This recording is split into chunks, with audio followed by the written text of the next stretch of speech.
Good evening, Canby, and welcome to our Monday, December 11th regular meeting for the Canby Planning Commission.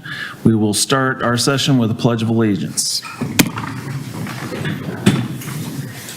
I pledge allegiance to the flag of the United States of America and to the republic for which it stands, one nation, under God, indivisible, with liberty and justice for all. Thank you very much. Okay, first item up is our consent items. There are two consent items. We have the draft meeting minutes from June 26, 2023, and the draft meeting minutes from August 8th, 2022. We'll start with June 26, 2023. Do we have a motion? I move to approve the minutes as they are. And a second? I'll second. Very good. We'll start, we'll roll call vote. Commissioner Driscoll? Commissioner Aye. Driscoll? All right. Commissioner Jarosh? Aye. Aye. Commissioner Llewellyn? Aye. Commissioner Ewert? Aye. Commissioner Hutchinson? Aye. Commissioner Ellison? Aye. The ayes have it. Meeting minutes have been adopted as written for June 26, 2023. Next up is draft meeting minutes, August 8th, 2022. There are only currently 4 members of this planning commission that were even here during that session. Do we have a motion to approve? I have one small change. Go ahead. My name is spelled wrong on the attendee list. I just noticed that. Apologies. I have a sister named Jody, but she wasn't there. We're not going there. Your name will be corrected. Thank you. Yeah. Okay. With the motion to approve with the correction in Judy's name. Do we have a motion? I make a motion, we approve the minutes of, and for August August 8th? 8th. Second? I second. Okay, roll call vote. So we have Commissioner Jarosh, who's approved. I approve. Commissioner Ewert. Approve. And Commissioner Hutchinson. Approved. So the draft meeting minutes, August 8th, 2022 are approved with the provision that Judy's name is correct. Thank you so much. Next item up is a citizen input on non-agenda items. This is an opportunity for members of the public to address the Planning Commission on non-agenda items. Each person will be given 3 minutes to speak. Staff and Planning Commission will make every effort to respond to questions raised during citizens' input before the meeting ends or as quickly as possible thereafter. You may speak on non-agenda items via Zoom. To use Zoom, please send an email to publiccomments@canbyoregon.gov no later than 3 p.m. on the meeting date and provide your name, the topic you'd like to speak on, and your number. Do we have any citizen input on non-agenda items? Seeing none in person and none online, moving on to new business. There is none. Moving on to public hearings. Tonight, there's a matter before the hearing body that requires a public hearing. All interested persons in attendance shall be heard on the matters. If you wish to testify on these matters, please fill out a public testimony card and give it to the recording secretary. When your name is called, please step forward to the microphone at the front of the table, state your name, your address, and interest in the matter. For longer presentations, proponents and opponents may buy time from one another. In so doing, those either in favor or opposed may allocate their time to a spokesperson who will represent the entire group. All questions must be directed through the chair, that's myself. Any evidence to be considered must be submitted to the hearing body for public access. All written testimony received both for and against shall be summarized by staff and presented briefly to the hearing body during the staff report. The public hearing will be conducted as follows. Staff will have 5 minutes to present. There'll be questions after, if any, by the hearing body or staff. Chair will open the public hearing for testimony. Applicant will have 20 minutes. Proponents will have 3 minutes. Opponents will have 3 minutes. And any rebuttals will be 10 minutes. Then the chair will close the public hearing. Questions, if any, by the hearing body, and then discussion by the hearing body. A decision shall be made by the hearing body at the close of the hearing on each matter, or it will be continued to a date certain in the future. This will be the only notice of that date that you will receive. Does anyone have any questions about the procedure of the public hearings? Nope. Okay. With that, we will turn it over to Brianna Adada, our associate planner, to present on DUNET subdivision sub 23-01. Wonderful. Good evening, everyone. Can everyone see and hear me? Wonderful. Lainey, if you could please, you got it. I appreciate everyone's flexibility. I am, joining virtually here, but, it's 2023 and we have that ability. So thanks everyone for being here tonight. Tonight we are here to discuss the DUNET subdivision SCB 23-01. Next. Okay, so here are the existing conditions of the 2 parcels. They are 1495 and 1547 South First Street off of south of Southwest 13th Avenue. Both lots take access off of First Street. 15th Avenue ends in a dead end there right now.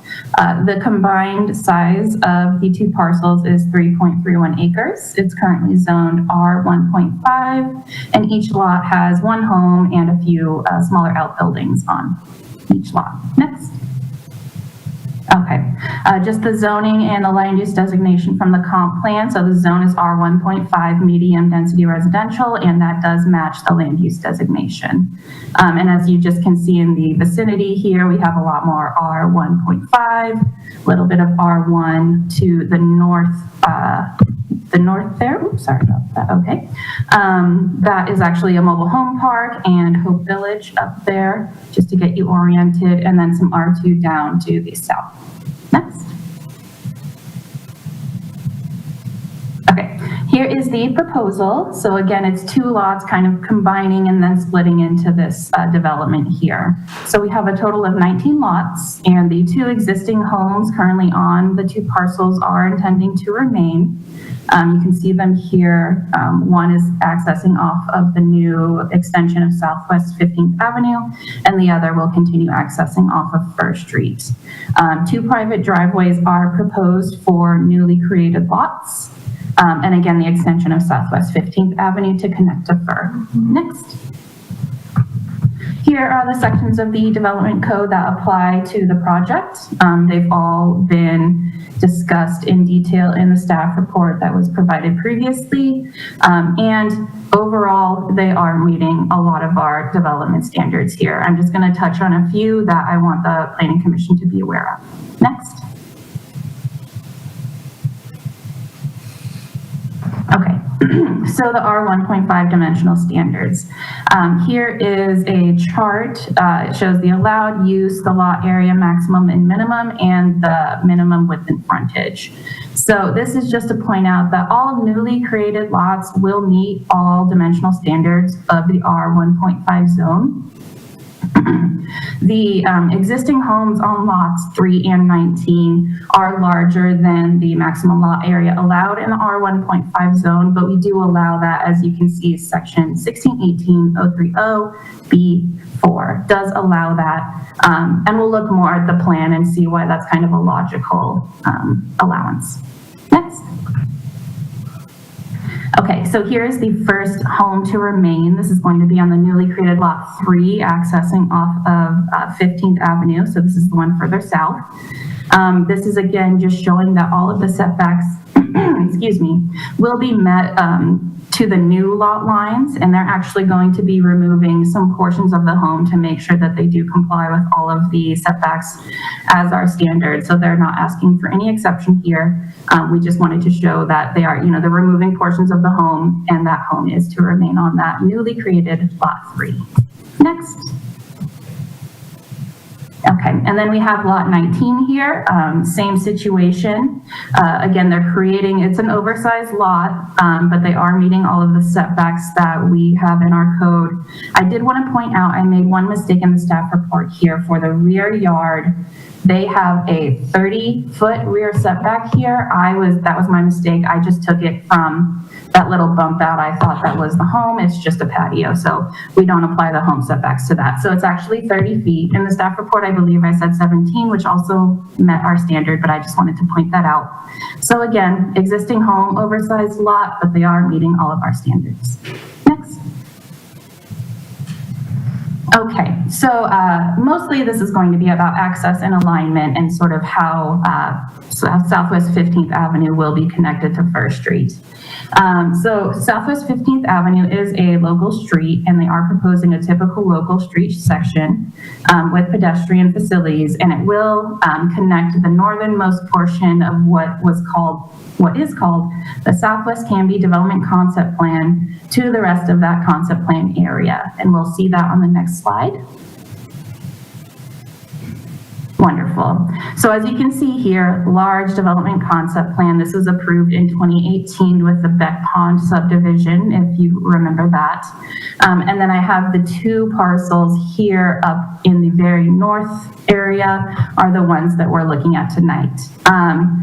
I'll mention once and I'll mention again that, this sort of proposed development here that is completely hypothetical, that was kind of just put in 2018, and that exact configuration was not approved in any way, shape, or form.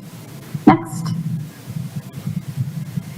Okay, so just delving into that just a little bit more, the property owners of those parcels at the time in 2018, this was before all of the development we're discussing here, but they actually at that time appealed to make sure that the configurations kind of proposed, there were a few different plans, few different options floating around. They wanted to make sure that those were not binding. So again, you see a lot of these sort of plans floating around, and sure that would work, maybe yes, no, but again, not binding, and we just want to make sure that we all know that, because the applicant, I'm not going to delve into it because the applicant's done a great job of explaining why they've designed the subdivision the way they have. So again, just more reference, just more background for here. Next. Okay. So that the DCP appeal was upheld by the City Council. And again, this alignment does not show, but it was discussed actually during the annexation of this parcel, that because the other areas have been developed, that access would be sort of restricted. So that was actually after the DCP appeal and before this discussion here. So I'm kind of trying to connect the timeline here. So because this was not, locked in 2018 in any way, and every parcel around it was developed, this, this original plan of access actually would not work. Next. Okay, so and now we're back to the present day with the proposal. So again, ultimately, this is what the applicants have come up with, and staff does agree that this will be, the most beneficial and safe proposal, even with the 2 private driveways, which we will be discussing next.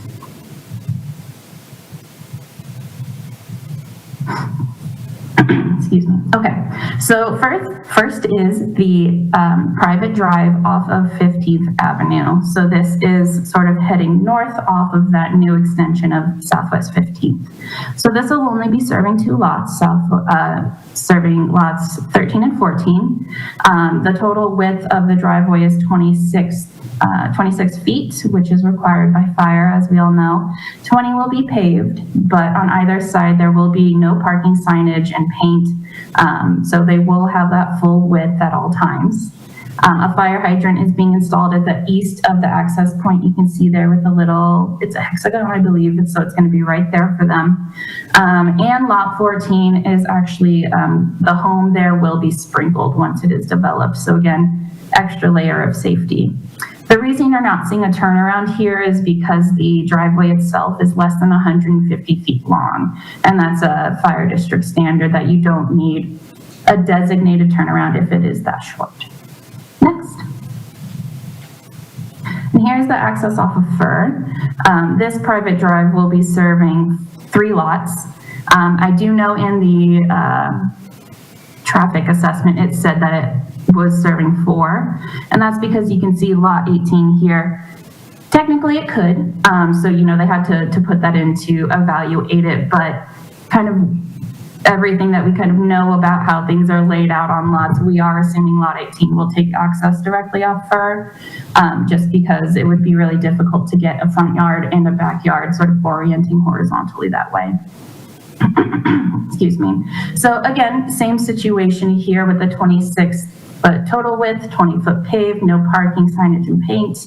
This one will have a turnaround for emergency vehicles. You can see it here. It's been fully dimensioned and the fire department has approved it. And the applicant is proposing different material. So it's very obvious there will be signage, there'll be paint.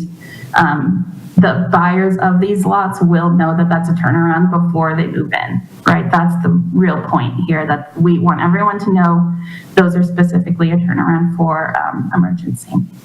Next. So overall, we got a lot of comments from our partner agencies, which was appreciated, and you can see them incorporated into the conditions of approval. We didn't receive any public comments for this project, written or even phone calls or anything. We really didn't hear very much about this one. There is one condition of approval that I do want to briefly touch on. Next. Excuse me. So this kind of came a little bit late in the game, so I didn't get into the staff report, but we heard from Public Works that they don't want to be taking money to plant street trees anymore. They would prefer, in most situations, to just have the developer plant them. So we in planning are fine with that, but we just revised this condition of approval here so that instead of the developer paying for us to plant the trees, they will plant the trees within 1 year of the recordation of a final plat, and we'll see a street tree plan to make sure that that meets all of our standards. And it'll be the responsibility of the property owners to maintain those trees. Next.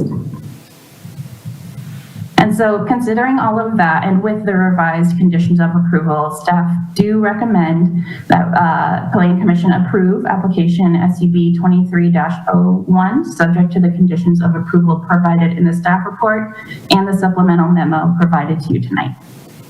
And that's all I have. Thank you. I can take questions. Thank you, Brianna. Commissioner Driscoll, do you have any questions?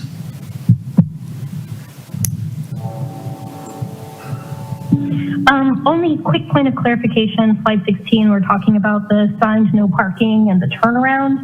Is the turnaround going to also be marked no parking at all times? Yes, absolutely. Great, thank you. Commissioner DeRoche? No, thank you. Nice report, Brianna. I really appreciate it. I have no questions. Thank you, Judy.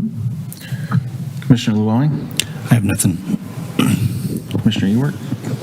Commissioner Hutchinson? Nothing, thank you. Commissioner Ellison? Nothing, thank you. Okay, so no more questions at this time. Thank you very much, Brianna. Let's, at this point then, turn it over to the applicant. We've got 20 minutes for the applicant presentation.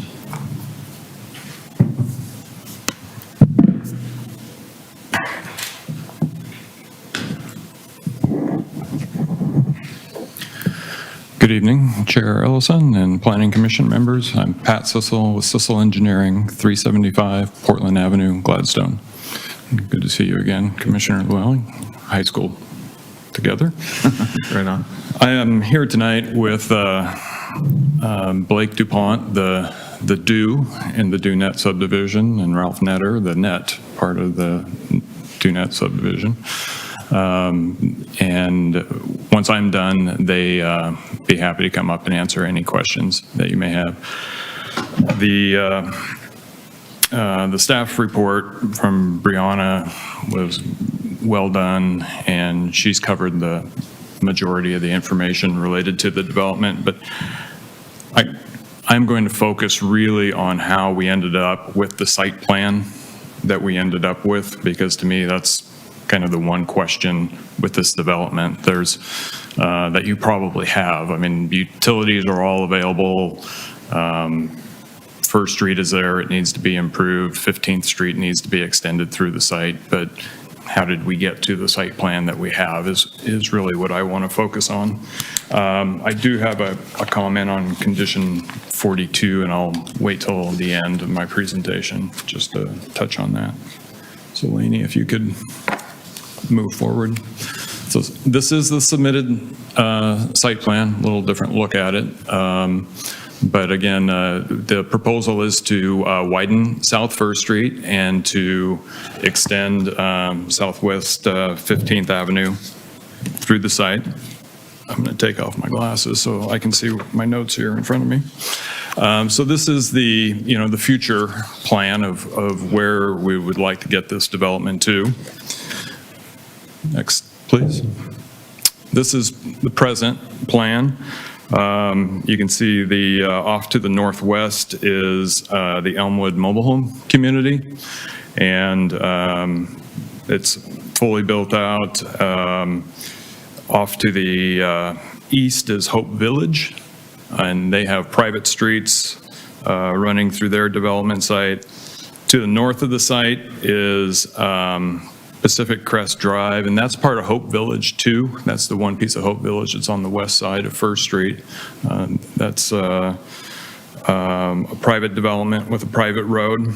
And then to the south and southwest is Beck Pond subdivision, which is a newer subdivision built after 2018. And so I wanted to step back to the past here for a little bit. This is as Brianna said, this was part of the Southwest Canby Development Concept Plan that was submitted with the Beck Pond subdivision.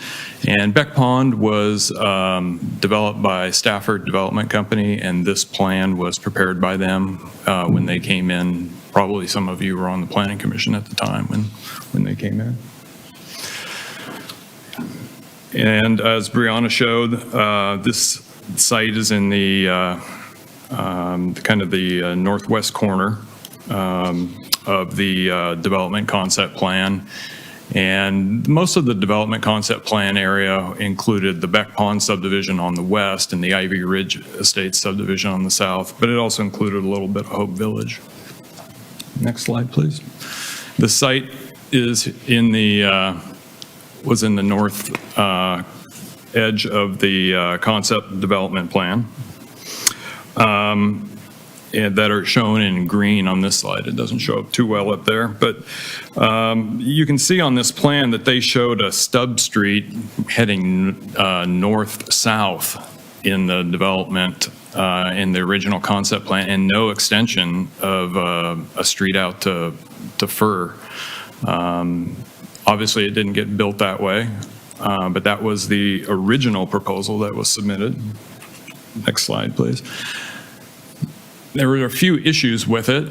One of the major ones is at the north end that they show that little cul-de-sac bulb, which doesn't meet the Public Works design standards. Public Works design standards require a 54-foot diameter or 54-foot radius cul-de-sac bulb, so that the fire truck has the ability to go into a cul-de-sac and make a turn.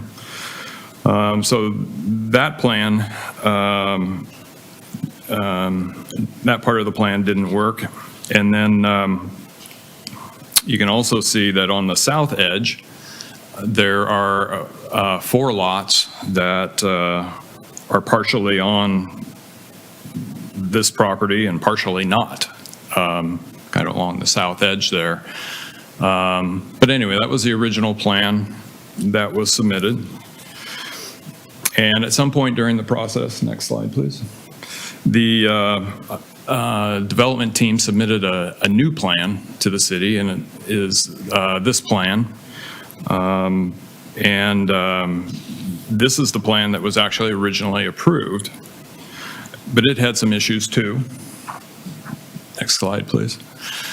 Kind of the same issue with the cul-de-sac bulb. It showed a little larger cul-de-sac or a little smaller street. I'm not sure which, but the bulb looks a little larger in relationship to the street that they extended. But again, it didn't meet the 54-foot design standard in the public works standard. And it showed potentially that 16 lots could be developed on the site. Next slide.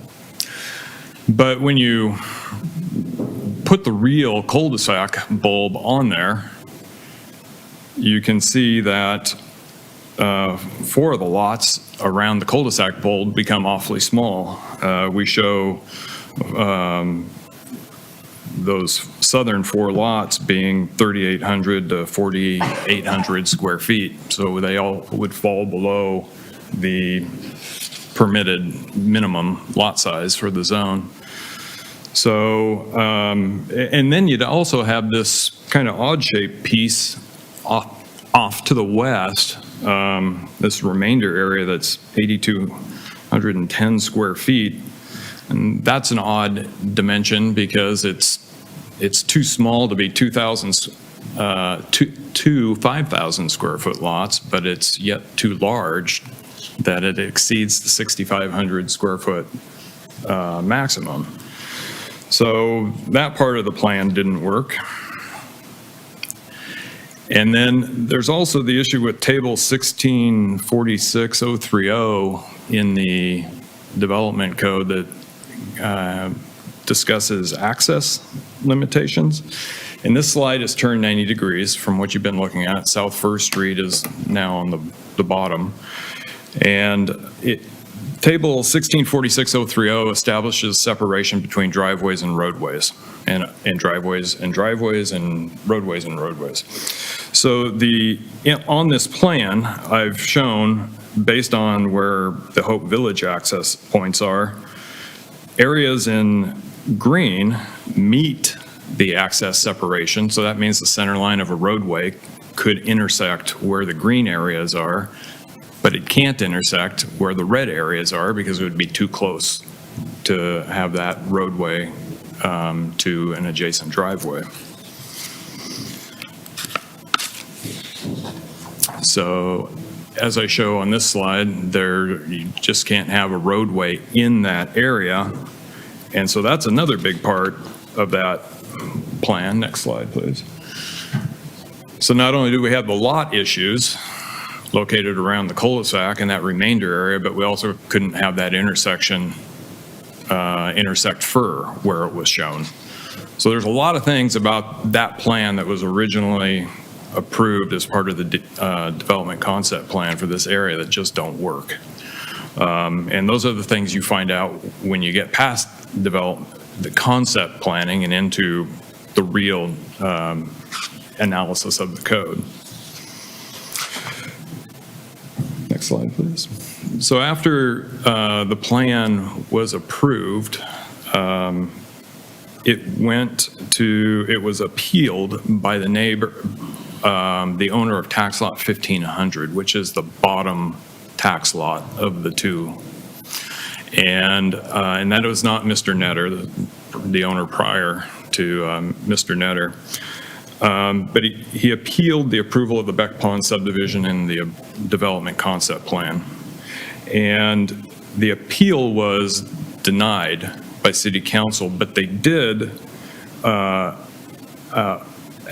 put in a new special amendment to the approval, which said that The approval of the Beck Pond subdivision shall not determine the configuration of any future development on tax lot 1500, and that the layout for tax lot 1500 shall be judged on its own merits at the time that an application is submitted to the Planning Commission. And so anyway, this is the plan that the previous owner had for the property and envisioned. Next slide, please. I think we went the wrong way. There we go. So this is the current layout. The DuPont family bought the tax lot 1400 to the north in 2021, and then Ralph Netter bought the property tax lot 1500 in 2022. So, next slide, please. One of the early plans that we looked at was trying to hold that parent lot line between the two parcels and just looking at them as separate developments, not working together, just standalone subdivisions. And this was one of the original concepts. We looked at, for every street plan we came up with, we looked at a lot of different lot layouts, and I'm not going to show you every lot layout we came up with tonight, but just know that there were several for each street layout. So the main issues with this plan were that the lots around the cul-de-sac are oddly shaped and they're difficult to build on. If we created a 15th court cul-de-sac using the 54-foot radius required by the Public Works standards, we'd end up with 4 42-foot wide lots on the west end of that cul-de-sac. And so 42-foot wide lot minus 2 7-foot setbacks leaves a 28-foot building width. So there would have been room for 4 28-foot wide homes there, or potentially the homes could have been paired up with a common wall. But what you'd have at the end of that cul-de-sac is just a lot of driveway, and there wouldn't be really room for street trees, and it wouldn't be very aesthetic. And at the southern end of the cul-de-sac, it creates kind of an issue there for the most southern lot to take driveway access kind of across the front of lot 3. Just had access issues. Fire department really didn't like it. And then to top it off, that at the very south end of the cul-de-sac, it creates a very short and wide lot, another difficult lot to build on. So for tax lot 1400, this wasn't a good plan because it really didn't create desirable building lots. The other issue is on tax lot 1500, the road went right through the house, and that home is in good condition and is certainly worth keeping. Next plan, please. So we looked then to try and sweep 15th Avenue around the existing house and try a different route out to First Street. Next slide. Few issues here. First, with the home on tax lot 1500, the front door of that house would be hidden behind the garage. What you'd see from the street side would really be the garage, part of the garage door and a side wall of the garage. It's not really a desirable look of for that existing home. And then further north, at the very north end, the center line radius shown is only 70 feet, and that doesn't meet the city's center line radius requirement of 165 feet. And we're just trying to come up with a plan to get that road to come out to First Street and avoid the existing home. And several variations of this were studied, but ultimately it was decided that the 165-foot radius requirement really disqualified this plan, and I'll show you why on this next slide. This is what a 165-foot radius on that street would look like. You can see it creates some oddly shaped lots. The two lots in the northwest corner are then very large because they become so long that they exceed the lot area maximum, and then that lot right behind the existing house would be below the lot area minimum. So this plan was disqualified. Next slide, please. It was explored rather than keeping the house in its current condition, maybe the house could be moved. But Mr. Knitter explored the option with a house moving company, and it was determined that due to the style of construction of the foundation of the existing home, it's not conducive to being moved. So that option was discarded. And so then it was decided, next slide please, to look at just keeping part of the existing home. And if we kept part of the existing home and routed the road around it, that it would allow for a more or less straight extension of 15th Avenue, which is desirable. Next slide, please. And so one of the, this plan is kind of what came out of that, keeping the existing house and extending 15th Avenue. And it was this multiple flag lot configuration in the northwest corner of the site. And the reason that I'm here and focusing on this is because the code says that generally you should have only one flag lot to the rear of a lot fronting the street. But the Planning Commission has the ability to waive that requirement as long as we can demonstrate that there's really no other good way to serve the property and that access is adequate. So the reason I stepped through all these other plans with you and put them in the application is to demonstrate that we've looked at a lot of alternatives and we just don't find a good way to serve this area without using flag lots. It's been tried by us and it's been tried by others, but this is where we're at. This was the first plan that we came up with, and it actually had one flag lot driveway serving 5 lots. So one driveway with 5. There were a few issues with it.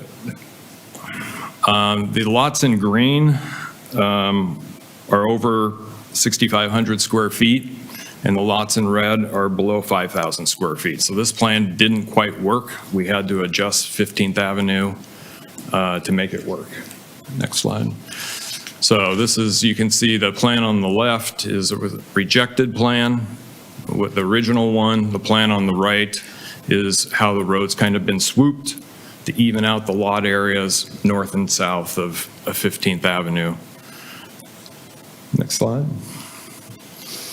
And then the other change that was made to that original lot plan with the flag lots was we felt that creating 2 driveways with fewer lots on them would be more keeping with the code requirements, the intent of the code requirement to have fewer lots on a flag lot driveway or off of a private driveway. So rather than have one driveway serving 5 lots, we broke it up and had 2 lots accessing the 15th Avenue driveway and then 3 lots accessing from the First Street driveway. The plan has been, go ahead, Lainey, next slide, please. The submitted site plan shows that layout. Next slide, please. I just want to step through a summary here in my few remaining seconds that the development of the site as proposed would keep the 2 existing homes and would allow for 17 new detached single-family residents. It would improve First Street. It would extend 15th Avenue through the site. Both roadways or private driveways, we plan to construct them to a local street standard, public street standard, so that there's no concerns with the structural section. We want to make sure that it's, that if the Public Works Department or any other utility companies need to drive up these driveways, that, you can be confident that these are constructed to the same thick structural section as a public roadway. The fire department has looked at these. They've blessed the access. They've approved the width and the fire hydrant placement. And they do have a condition of approval regarding painting the curbs red and stenciling them with white lettering saying that no parking is required. And that's common. Most fire departments do that, and we're fine with that condition of approval. So anyway, we think it's a good plan. I'm sorry it took 20 minutes. I just wanted to step through that with you so you could understand how we arrived at the plan we arrived at. Regarding condition 42, I just wanted to touch on that real quick. The condition as rewritten, and I thank Brianna for doing this, it says that the developer is responsible for planting the trees within 1 year of recordation of the final plat. And I'm just wondering if that could somehow be tied to home completion or home occupancy. Our concern would be we don't know how fast this development will be, with current lot sales not being super fast. It's possible that not all these homes will be built within 1 year of recording of the final plat. So if there was a way to tie it to home completion or home occupancy, that would be preferable. If not, Public Works wants to get out of the tree planting business. They've asked us, we've had this condition on other developments, and they've asked the developer to plant the trees. I just wanted to get out in front of it on this one, and so we didn't have to overcome that $250 payment issue later on. So I'll be happy to answer any questions at this time, or if you don't have any, come back later. So Dawn, following the script, we moved to proponents. Do we want, we would take questions toward the end, but we can change that if you think we should. I mean, if you have questions of the applicant, You're good with I think that? that's fair game, and we'll give opportunity for those that are for or against the project. Okay, very well. We'll open it up to questions then. Yeah. Let's start with Commissioner Driscoll. Any questions at this time? No, not at this time. Okay, Commissioner Jarosh. Yeah, thank you. I just have, I guess, one question. I know we're talking about subdivision and not, specific house lot development planning, but I didn't see any plans for guest parking. And given the, cul-de-sac nature of it and the flag lot nature of it, there's some limited parking, street parking. So is there any plan for some kind of central, guest parking? No, with the 5 lots off of a single driveway plan, with that plan, we did have some guest parking shown. But we felt that guest parking could really be incorporated with the homes. These lots are good sized with the plan that was submitted, and there's adequate room for additional parking in front of the homes. And so we felt the combination of the nicely shaped lots, nicely sized lots, and the on-street parking that'll be available on Fur and 15th, that would be ample. So that was our opinion. Okay. But the turnaround area and the flag lots don't have parking access, right? The driveways, the private driveways, won't have parking on that. They'll be signed no parking. But again, in the front of the lots, there is room to have, more than 2 parking spaces in front of the home. You mean on the street or in front of the in front of the garage? In front of the garage. Okay, not on the street. No, Right. no on-street Okay. no on driveway parking will be allowed. Okay, and that just comes up, I know we're not talking about, the configuration of homes, but it comes up later because then we talk about, people that have extracurricular vehicles or they have a weekly, lawn service and somebody shows up with a truck and a trailer and then you got a big problem. I just was curious if there was any guest parking. Thank you for answering. Thank you. Commissioner Llewellyn. Nothing. Commissioner Ewert. Just one question on the tree thing. I don't see a problem with working. Who's going to plant the trees? Who would you like? Do you guys want to plant the trees? Do you want us to plant the trees? We want the developers to be responsible to plant the trees. Okay. We want the landscapers that are putting in the landscaping on the lots, ideally to plant the trees when they're landscaping the rest of the lot. At that time, the sidewalks will be in and the street trees can go in at the same time that the irrigation goes in. Okay. That would be ideal if there's a way that we can have that married up. Okay. All right. That's all I've got. Along that same line, what mechanism do we have to address that in that addendum that? It's a little clunky. I think we could probably do a deposit for the entire amount. The county building department really does not check with planning in the occupancy permit process. They do all the building permits, so we're really not in that loop once we release the site plan review.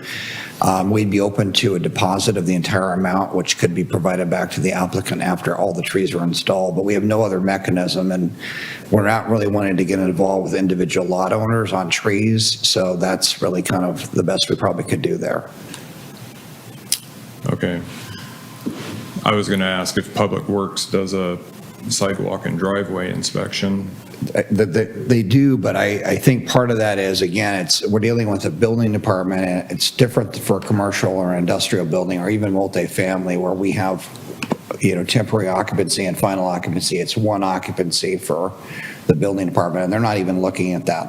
That's not even something they're checking. And so I like the idea. I just don't think we have a mechanism to really deal with it without some sort of deposit. Okay. We good on the process? I'll let Ralph Netter come up following me and maybe have some additional discussion on. Yeah, we're open, but I don't want to be dealing with property owners individually. I understand trees. that. That's not something we want to go down that path on. No, and that's not where we want to go either. Okay. So what, Commissioner Hutchinson, any questions? None, thank you. And Commissioner Ellison? None. Okay, very well, thank you. Thank you. Very much for the presentation. Our next opportunity here is for proponents. We went over on time for the applicants, so I think it only fair maybe we set the clock for 5 minutes per proponent. Do we have any proponents?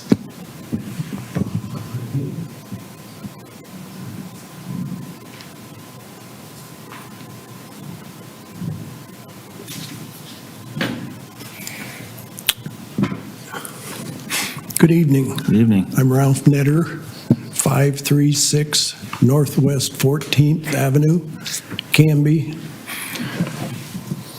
I would like to address the tree situation.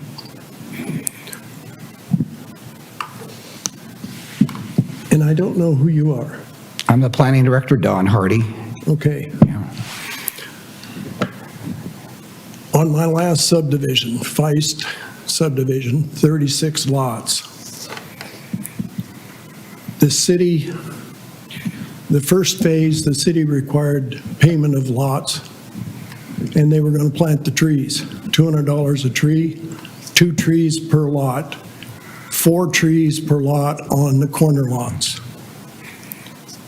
The next phase, it was proposed to be $500 a tree, same amount of trees.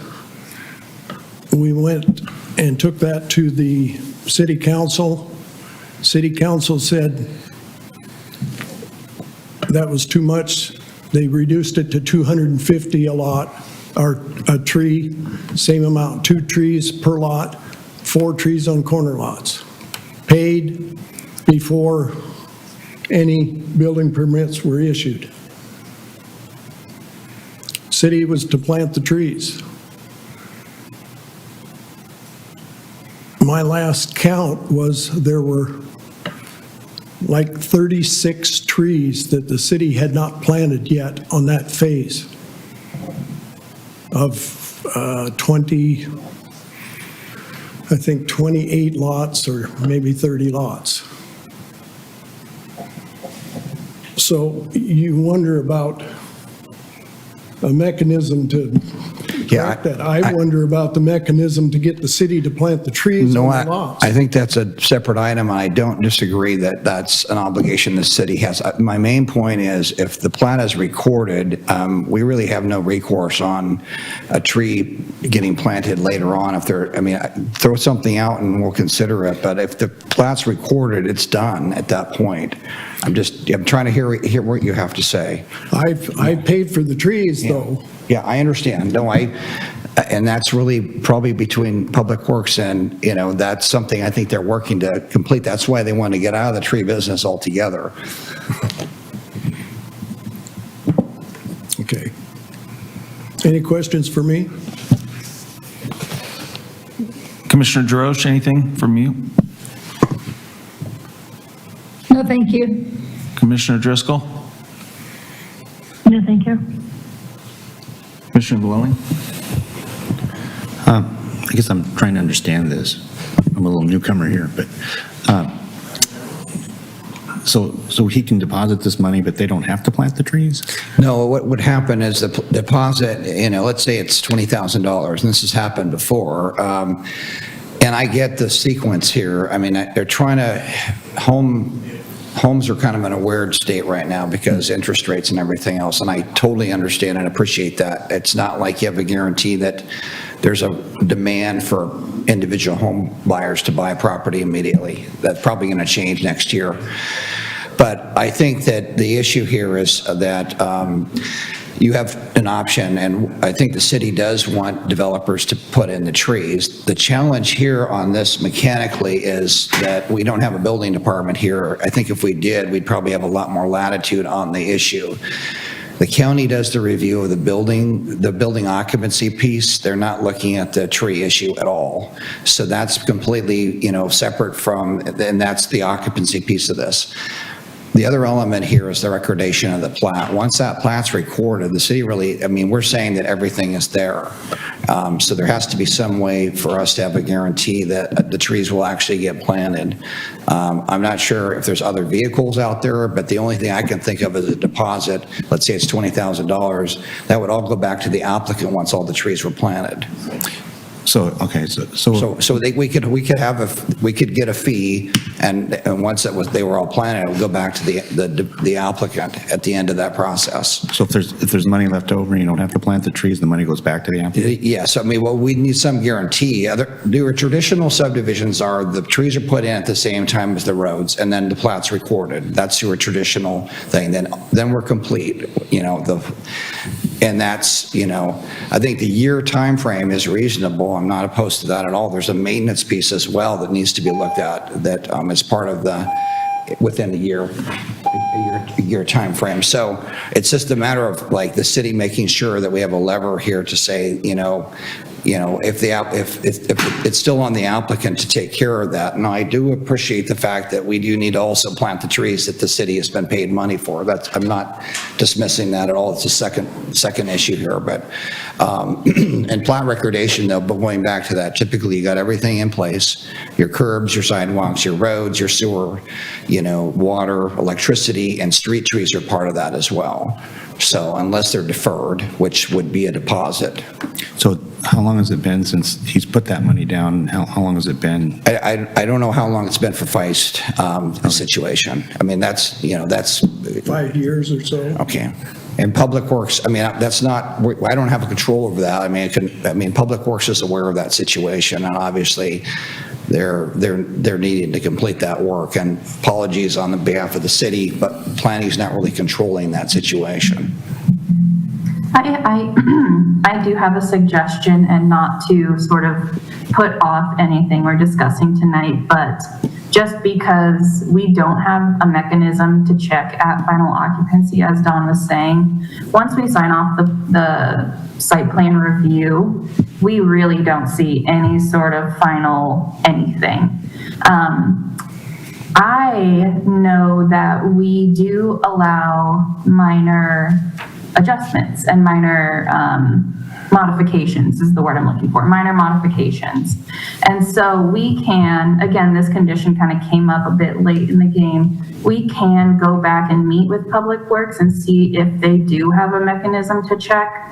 And then we can process a change of that condition of approval through a minor modification, which would just be at staff level. If Don felt as the director it needed to escalate, we could make it an intermediate or a major modification as well. But again, just because there is no tool for us to check at that point. I agree. When I was writing that condition, I was like, final plat really isn't the best tool here, but it's what we have. So if there is a tool that we don't know about, anyone here in the room that Public Works may know about, we do still have that opportunity to go back and change that condition for something better suited for the applicants. This is kind of just what the best we have at the time, I would say.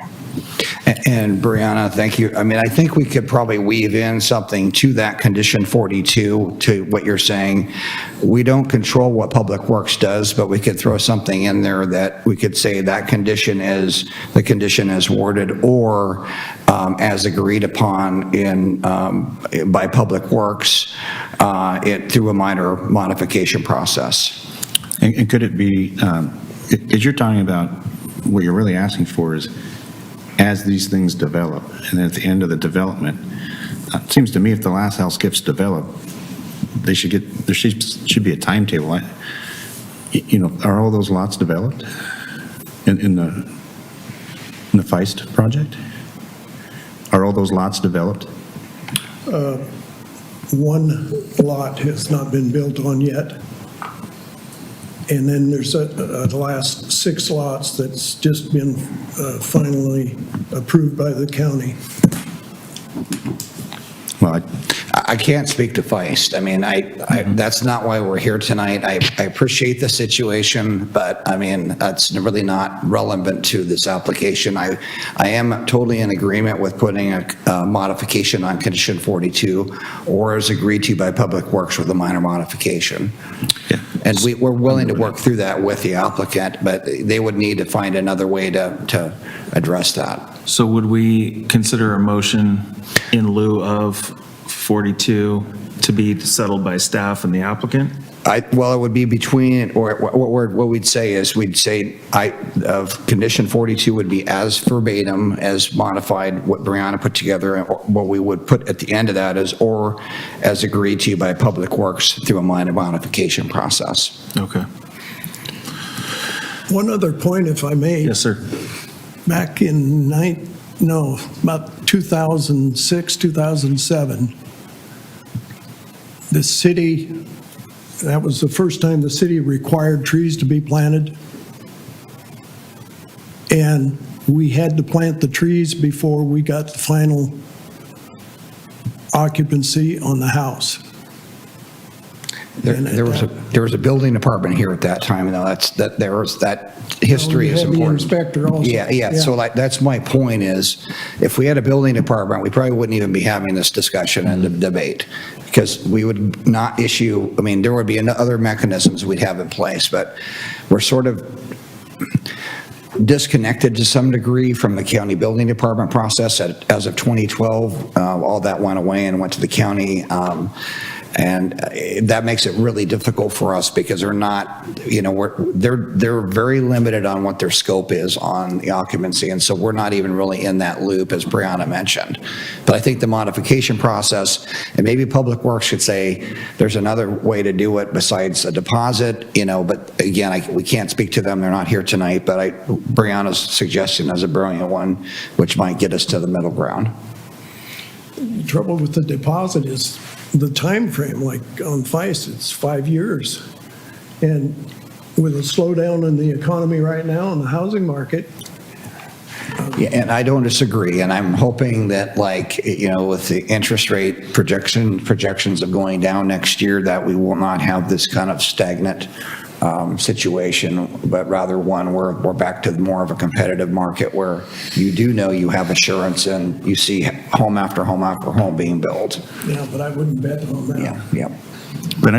But weren't you Don, guys? do we have, sorry, this is Jenny. Do we have the ability to link it to the road development, that since the plots are already going to be defined, roughly where they are all going to be, that when they do the road development, the sidewalks and whatnot, they pick some strategic places to put in some trees that would still allow for the driveway access and just put them in at that point?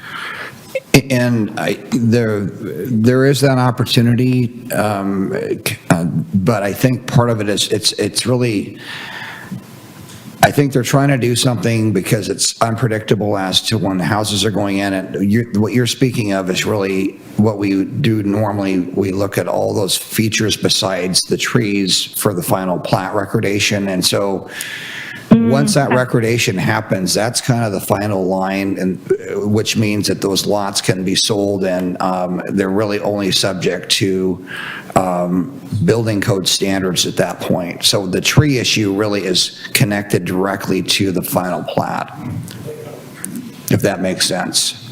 Trees are not part of occupancy permits, they're part of the plat process.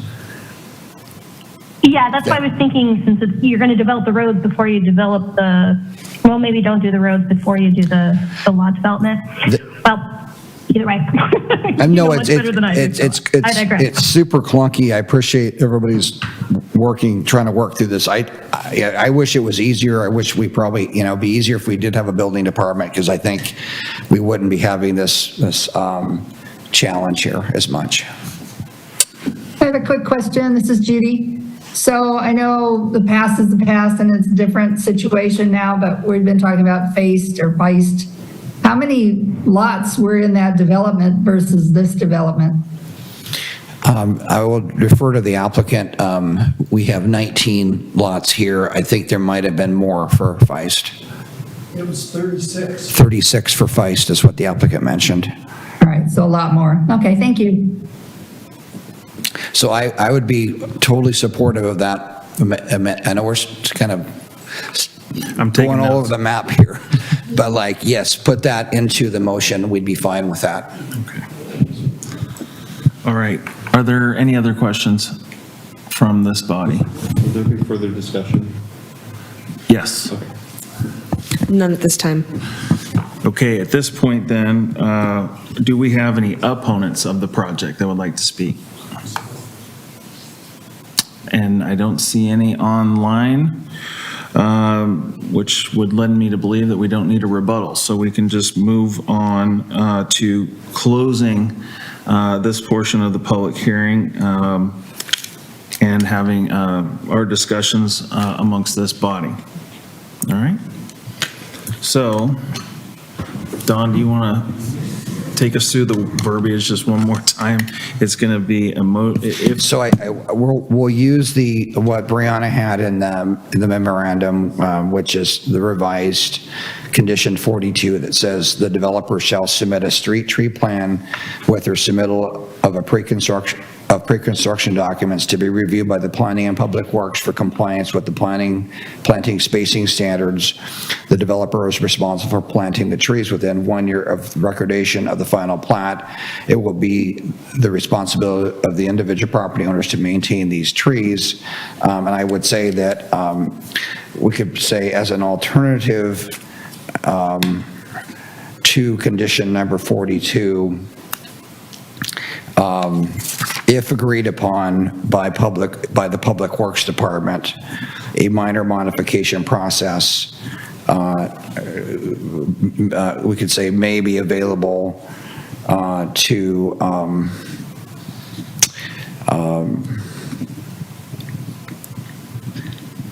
provide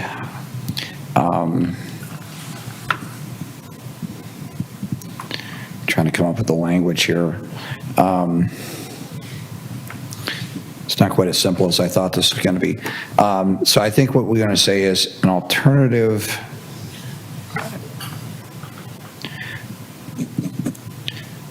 Or why don't we say, we could say as an alternative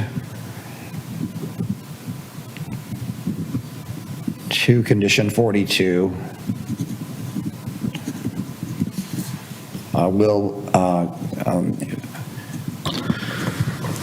If I may? Yes, sir. Yeah, go ahead. I kind of would prefer that this condition stayed as it stood in the code.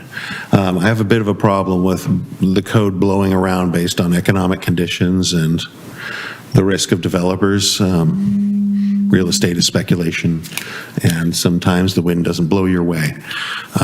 And it's unfortunate, but it's a fairly large project, and the cost of the trees seems fairly negligible in the grand scheme of things. And so I don't necessarily see a reason for a variance. Noted. Thank you.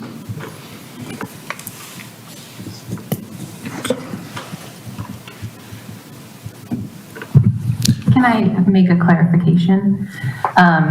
The condition, the revised condition can remain revised as is. The minor modification process is available to any applicant going through a final plat process. So we don't need to put in a condition allowing a minor modification process. It is allowed. So as long as the applicant, team, planning, public works can come to an agreement on the trees, we'll process the minor modification at that point. And it'll all be taken care of. So we don't need necessarily to modify the condition at this point to allow that opportunity later for them. And I would agree with everything Brianna just said. That is an option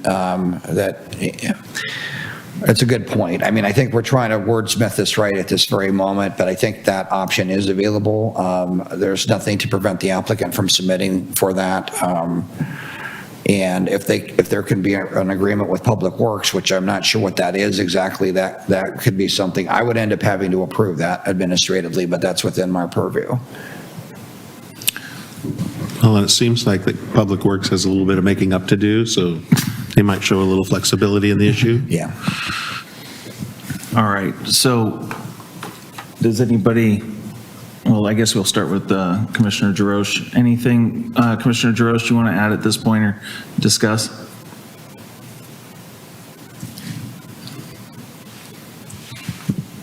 No, thank you. All right, Commissioner Driscoll. Two things. So I'm kind of concerned about the drive visibility on the First Street private drive. There seems to be a pretty big established bush right there on 15th. 15th is a really busy street. Lots of people use, I'm sorry, I'm saying 15th when I mean Fir, please forgive me. I'm talking about the First Street private drive that comes out onto First Street, north of 15th. The back corner of the existing Hope Village development there has a bit of a bush. My concern is making sure that we are ensuring visibility around that, because Fir and 16th are very busy streets. People come off of Ivy, cut across on 16th, go up on Fir, and same thing, will come down on Fir and cut over on 16th to avoid the backup at the traffic light at 13th and Ivy. So I don't know if there's anything special we would need to do to work with kind of the existing conditions of another neighboring lot. Brianna, is that something you can speak to? Well, during pre-construction, we do verify site vision clearance. And that's actually, it's a sort of an engineering concept. It's sort of beyond the sort of regular triangle we have, right? So if at that point a bush needs to be taken out, I mean, I'm not sure how we would deal with neighboring property owners. Probably some sort of compensation would happen, but the bush would come out if it needs to for safety. Gotcha. The only other thing that I have for you guys is I would like to suggest that we perhaps add an approval criteria that any of the lots that are accessed by the Fir Avenue or 15th Avenue private drives have to allow for a minimum of 3 outdoor parking spaces on their lot because they are so far away from the adjoining street. And there's a good chance that visibility-wise with the access from Hope Village on the east side coming onto First Street and the new street of 15th being extended, that there's probably going to have to be some street marking saying that you can't park right on the street in those areas because of visibility. So I would want to make sure that all these nice sized lots actually have a reasonable amount of parking for the people who both live there and for somebody to visit, or like Judy pointed out, if their landscaper is going to come, that there's just some kind of space that isn't just the garage space available for each of those. That's all. Thank you. How do we address that, Don, or can we? I was going to, just generally speaking, I do think that the applicant's done a good job of coming up with alternative design layouts for this, and arguably the more linear road pattern that they put in place. It doesn't exactly address Commissioner Driscoll's question, but I do believe that maximizes, guest parking, for the majority of this subdivision is maximized or more maximized by the linear pattern that's being there. Really the code is focused on how many parking spaces each house needs to have, and they're consistent with that. We don't really have another way of really addressing that, on the parking side. So, Commissioner Driscoll, that's about the best answer, unless Brianna has other thoughts on that. Yeah, so we do allow for 3 external parking spaces on a driveway, a maximum of 28 foot width driveways. We do also have competing standards with that in terms of impervious surface, and width of garage versus width of the rest of the facade. So there's sort of competing dimensional standards we have. So I wouldn't say it's out of the realm of possibility to require 3 external parking spaces, but it will severely limit the development potential of those lots in the future. If a potential property buyer kind of sees that stipulation before the home is built, it might really turn them off. So, you're just really sort of limiting the buyer pool, and whether the benefit will be there or not, we can't really say yet. So to me, it feels like a bit too granular. I completely understand there are going to be some red curb spaces there. We're not going to have street parking, boop, boop, boop, boop, boop, all along, right? But in the neighborhood, I do believe that there will be enough street parking to accommodate folks who do end up living there, visiting there. So I wouldn't say it's impossible. I'm saying I do not recommend it. And we do also in our code allow for 3 spaces. So if the eventual builder did want those 3 spaces, we have the opportunity to approve that. The only other thing I was just going to mention, and maybe not completely on target, is all of these roads, the private drives and the public streets are they're all meeting the fire code, which is and the application of the fire code, which in this situation, I mean, is pretty. It's a pretty big standard.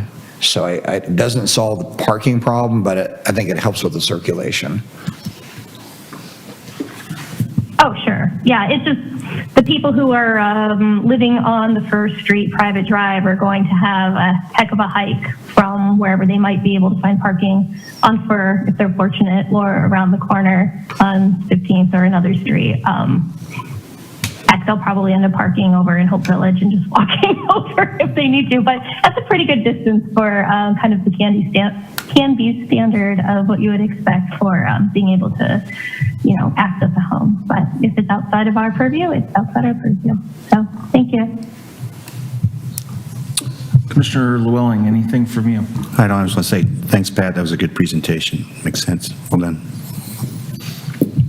Commissioner Ellison. Nothing, no. Commissioner Hutchinson, No more, thank you. Commissioner Ewart.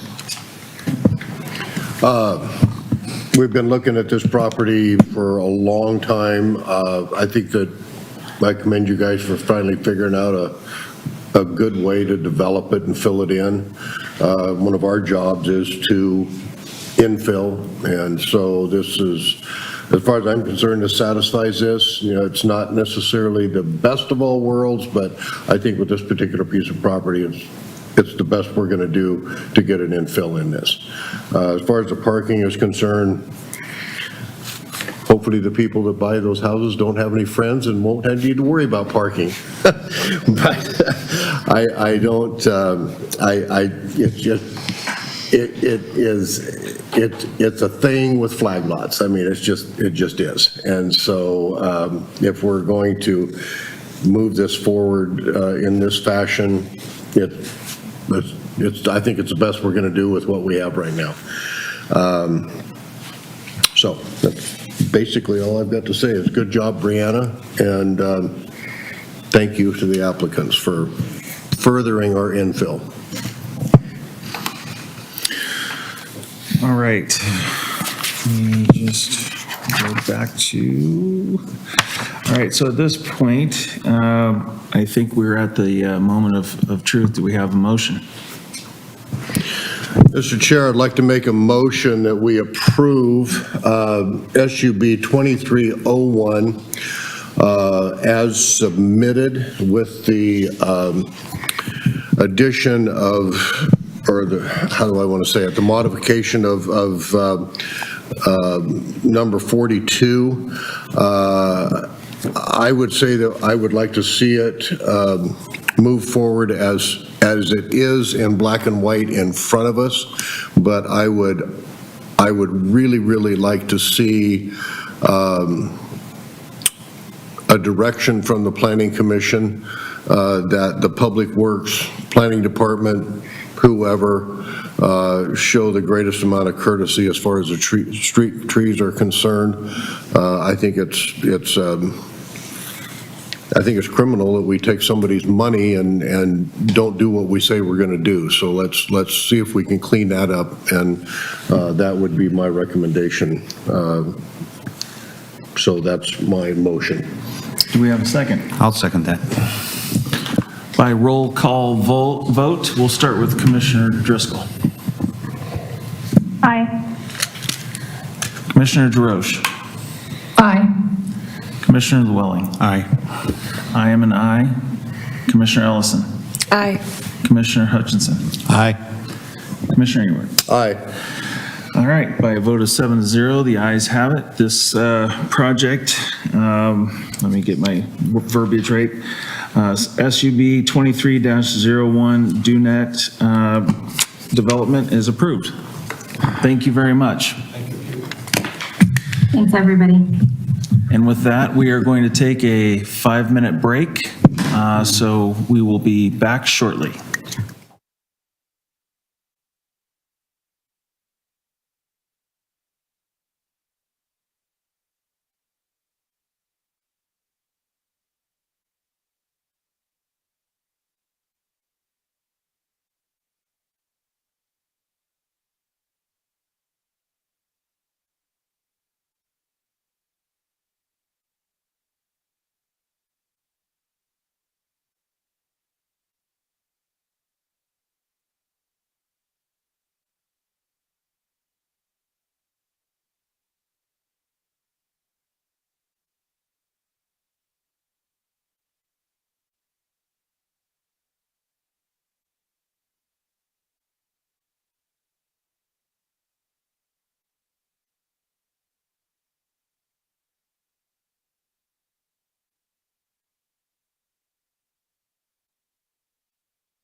All right, welcome back from the break. At this point in the evening, the Planning Commission will enter its work session. The purpose of tonight's work session is to give the Planning Commission the opportunity to discuss the Draft Housing Needs Analysis, or HNA, review. To make the most of the short time we are given for these work sessions, public comment will not be taken.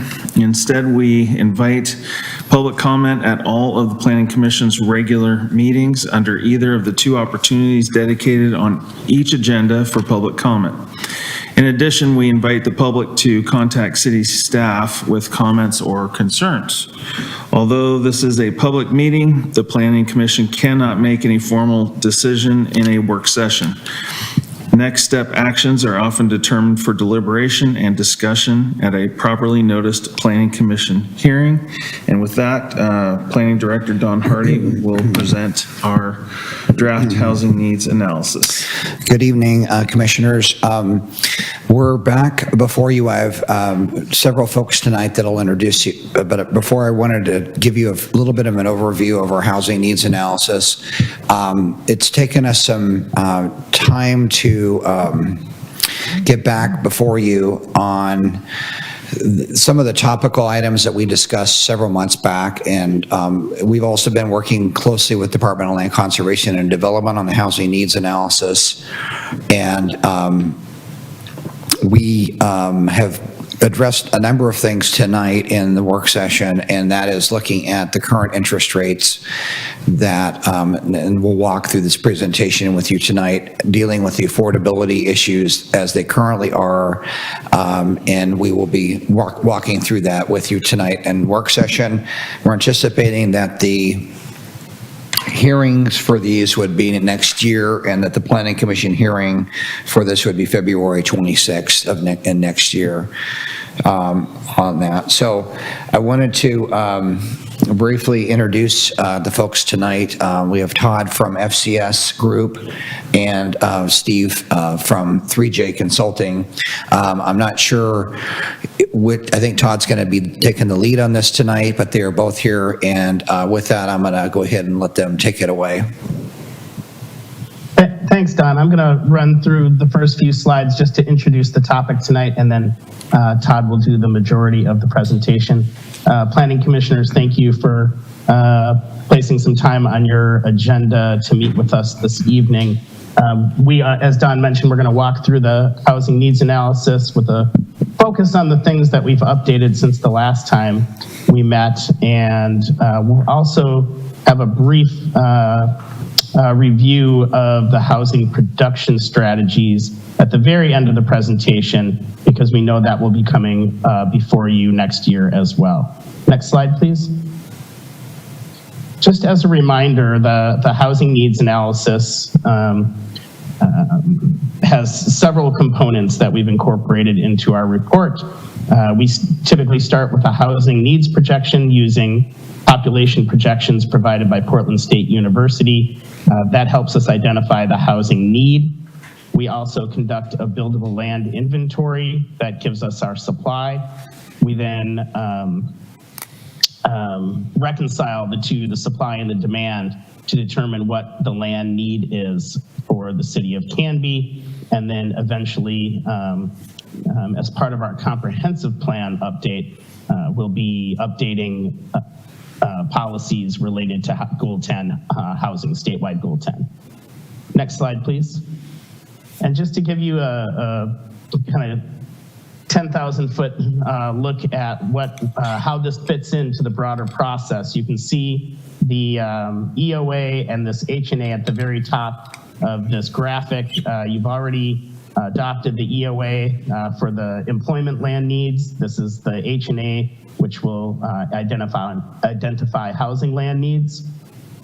The next four items in dark orange are all underway as part of the comprehensive plan and transportation plan update process.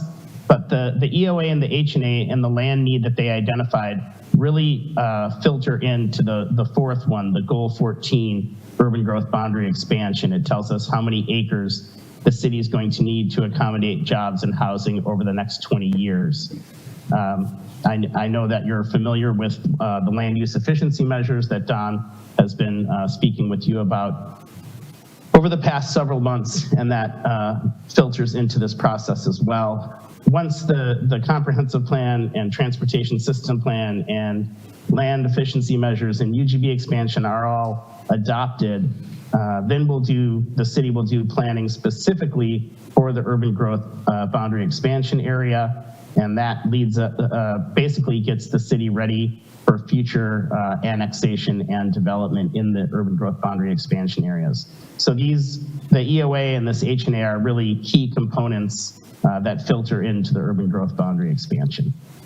And with that, I'll hand it over to Todd Chase. Thank you, Steve. Thank you, everybody, for having us tonight. Next slide, please. So we had a number of refinements to do since we last prepared your draft HNA back in April. We tend to publish these drafts. We like to coordinate with Department of Land Conservation and Development staff, as well as allow the city to review the findings before you finalize everything. We're trying to get to the finish line, I think, by the end of the year on this project. Has been going on for a number of years, so at least a couple that I've been involved with. So I know it hasn't really been revisited for about 20 years or so, last time this was done. So it's very important to make sure we don't have to revisit this maybe for another 15 plus years. So we want to get it right. As Steve mentioned, we're basically required by state law to utilize the Portland State University population growth forecasts. And those growth forecasts that we started with really haven't changed to this point. It still has Canby growing from about 18,000 people today to 25,000 over the next 20 years. Would still be, in my opinion, a relatively small to medium-sized city that becomes more of a full-service city at that point in time. And that's one of the reasons why it was really important to do the economic opportunity analysis at the same time as the housing needs analysis, because a lot of the new residents are going to need jobs, hopefully local jobs. So it's good to look at them both together. The forecast in terms of dwelling units hasn't changed. We still need about 2,286 to accommodate those 5,931 additional people. That hasn't changed. But what we have done is we've updated the buildable land inventory to really focus on what is considered to be in the development pipeline and what is not. There are a number of subdivisions in the development pipeline where building permits have been issued. Maybe construction hasn't begun, but at least these subdivisions are partially completed. And we wanted to bring that as close to today's date as we could. So I feel like those numbers are good through about mid-November, and it's time to cut that off because we can't keep revising this every month. We feel like we have good, accurate counts on what's considered to be pipeline inventory and what's outside the pipeline. And so we've defined that in our revised report. We know not only the number of units, but the type of units that are in the pipeline and the number of acres that are tied up in those pipeline units. So that was one of the reasons why we did want to spend a little extra time getting this from draft to final. We also have noted, as Don mentioned, that interest rates since we started this project have gone up to probably 20-year highs, above 7%. I think today it's down to about 7.4. A lot of folks, a lot of economists think it's going to continue to decline in 2024 and 2025. So we feel pretty confident that that'll be the case, but you never know. But because of the housing attainability issues, that have arisen since the higher interest rates, we have recommended a slightly different mix of housing with a more what we would consider to be cottage homes, small lot homes, and middle housing than we had previously recommended. And so that changes our land needs a little bit measurably. We'll talk about that in a minute. As I mentioned, we've updated the buildable land inventory, we've revised our land needs findings, and we've added a bit of additional information about parkland needs related to the housing needs primarily. So we have that in our draft report as well, or revised final report. Next slide, please. We've also looked at the median home prices as of November anyway. And we have noted that pretty much in all the submarkets we've looked at, the home prices have declined from the prior year slightly, but measurably. So you can see Canby's median home sales price as of November was approximately $562,000, and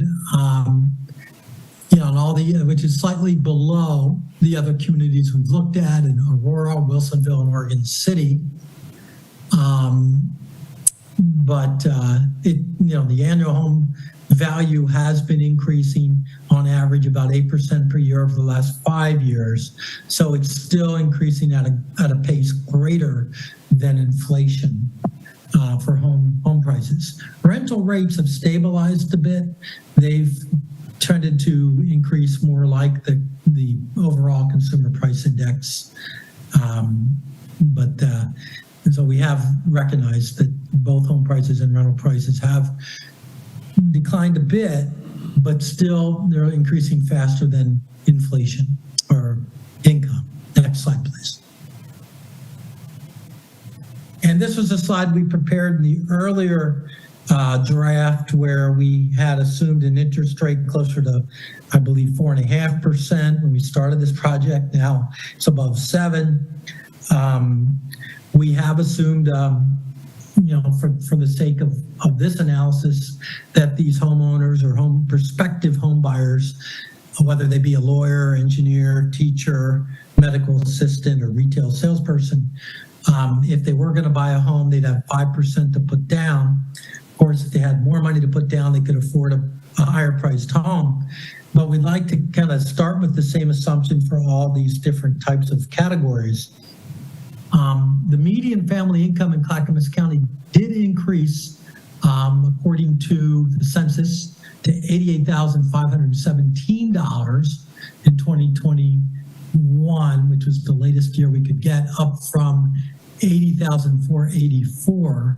So there was a significant rise in income during that time period, but as I mentioned, home prices also increased at a faster rate during that time period before they started to come back down. And then we have this home kind of affordability thermometer or calculator, and what it tells us is that a lawyer making about $128,000, which is kind of on the high end of the professions we looked at, would not be able to afford a median price home in Canby right now. As I mentioned, the median price home is above $500,000. The max mortgage they could afford with 5% down would be about $500,000. And you go down the list, engineer at about $85,000, you'd be able to afford about a $332,000 home. There's not much on the market for that.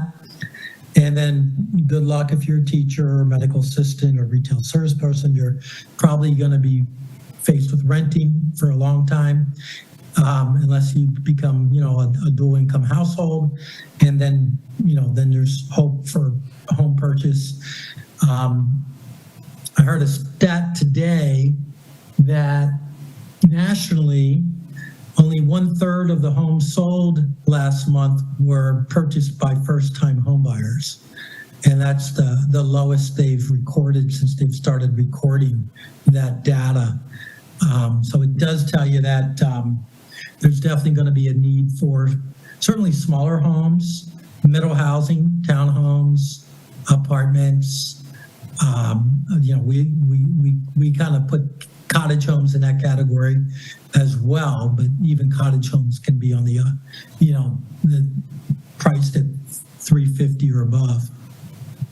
So, we wanted to update this affordability calculator. I know that was brought to our attention during the draft, so we revisited that. And this did change some of our findings. So next slide, please.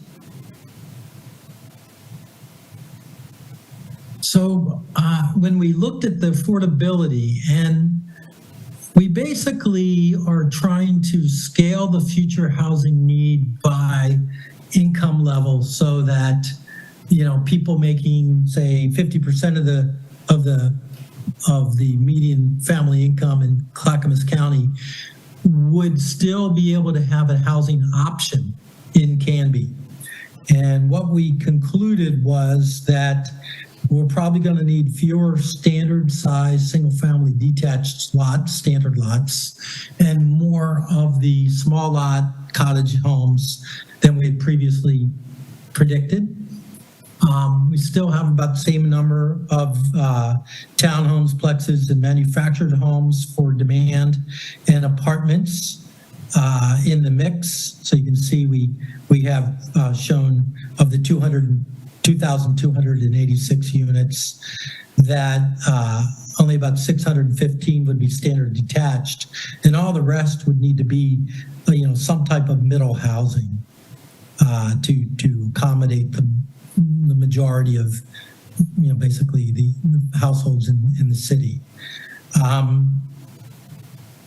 We've taken into account the units in the pipeline. There's 412 units currently in various stages of construction in Canby. 60 standard detached, 139 small lot detached, 48 townhomes, and 165 apartments or other types of units. To leave us a remaining demand to accommodate on vacant land of about 1,873 units. And you can see the distribution there in that far right column of this table. I will point out that, this level of demand does assume about 500 units of the remaining demand would be in some form of either income restricted or affordable to homeowners earning 80% or below of the median family income. Now, that doesn't all necessarily mean it has to be subsidized housing, government subsidized and deed restricted. It could include accessory dwelling units in that category. And so we, that's a pretty important finding. I think it does impact some of the housing production measures I think you're going to be talking about over the coming year. So that's one of the important revisions. Next slide, please. And when we're trying to accommodate those 1,800 units, we're going to have various size of densities in terms of dwelling units per acre. One of the other things we did over the, since the draft was published, we worked closely with the planning staff of the city, and we looked at lots of pretty much every subdivision that's been approved over the last 5 years. And we looked at the types of dwellings that they've permitted for, and the number of acres that they had in each unit or in each subdivision, and as well as the pipeline projects. So we fine-tuned our density numbers in terms of units per acre. And what we've concluded is that, the buildable land inventory, after you take out the pipeline anyway, we have about 248 acres of land remaining in the city that's not constrained by slopes or floodplains or that type of thing, public use. And our demand would be about 376 acres. And I think we're being pretty conservative in this because we've increased the current densities by 3%. because of some of the housing production measures that are being contemplated and some that have been implemented. So taking that into account, we've actually reduced the public facility requirements a little bit, and we still have a shortage of about 128 acres, or a need for additional 128 acres in our urban growth boundary of Canby for residential uses. And you can see the split for needs ranges from about 42 unit or acres for standard lot subdivisions, 63 for small lot, about 14 for townhomes, and another 8 or so for apartments to meet your 20-year population growth forecasts. Now that 128 acres, I compared it to what we published back in April, and we were thinking it was going to be closer to about 147 acres. So after making all these adjustments, higher density, taking into account the pipeline, taking into account the new mix, we brought that down from about 147 to about 128 acres. Next slide, please. And this slide shows a really important underlying assumption in our work. What we found as we dissected the buildable land inventory is that, if you look at, you have about 375 acres. The vast majority is in lots under 5 acres. A lot of these are part vacant. There's a home on them. The homeowner would have to opt to subdivide. And in our experience, a lot of homeowners hold out, and they just don't want to, they're not developers. They don't want to see, 10 units right around their current home. So a lot of this development will need to occur in these small lots over time. What we've built into our analysis is what we call development participation rate. And if all the property owners of all the part vacant lands participated, 100% of that 375 acres was converted to additional housing. Very unlikely over 20 years. If that happened, we would not need any urban growth boundary expansion in Canby. On the other extreme, on a low scenario, if only 5% of the land in less than 1 acre lots, 10% of the land in 5 acre or less acre lots, 60% of the 5 to 10 acre lot land, and 90% of the 10 or acre above land participated, we need about 100 additional acres over and above what we were projecting.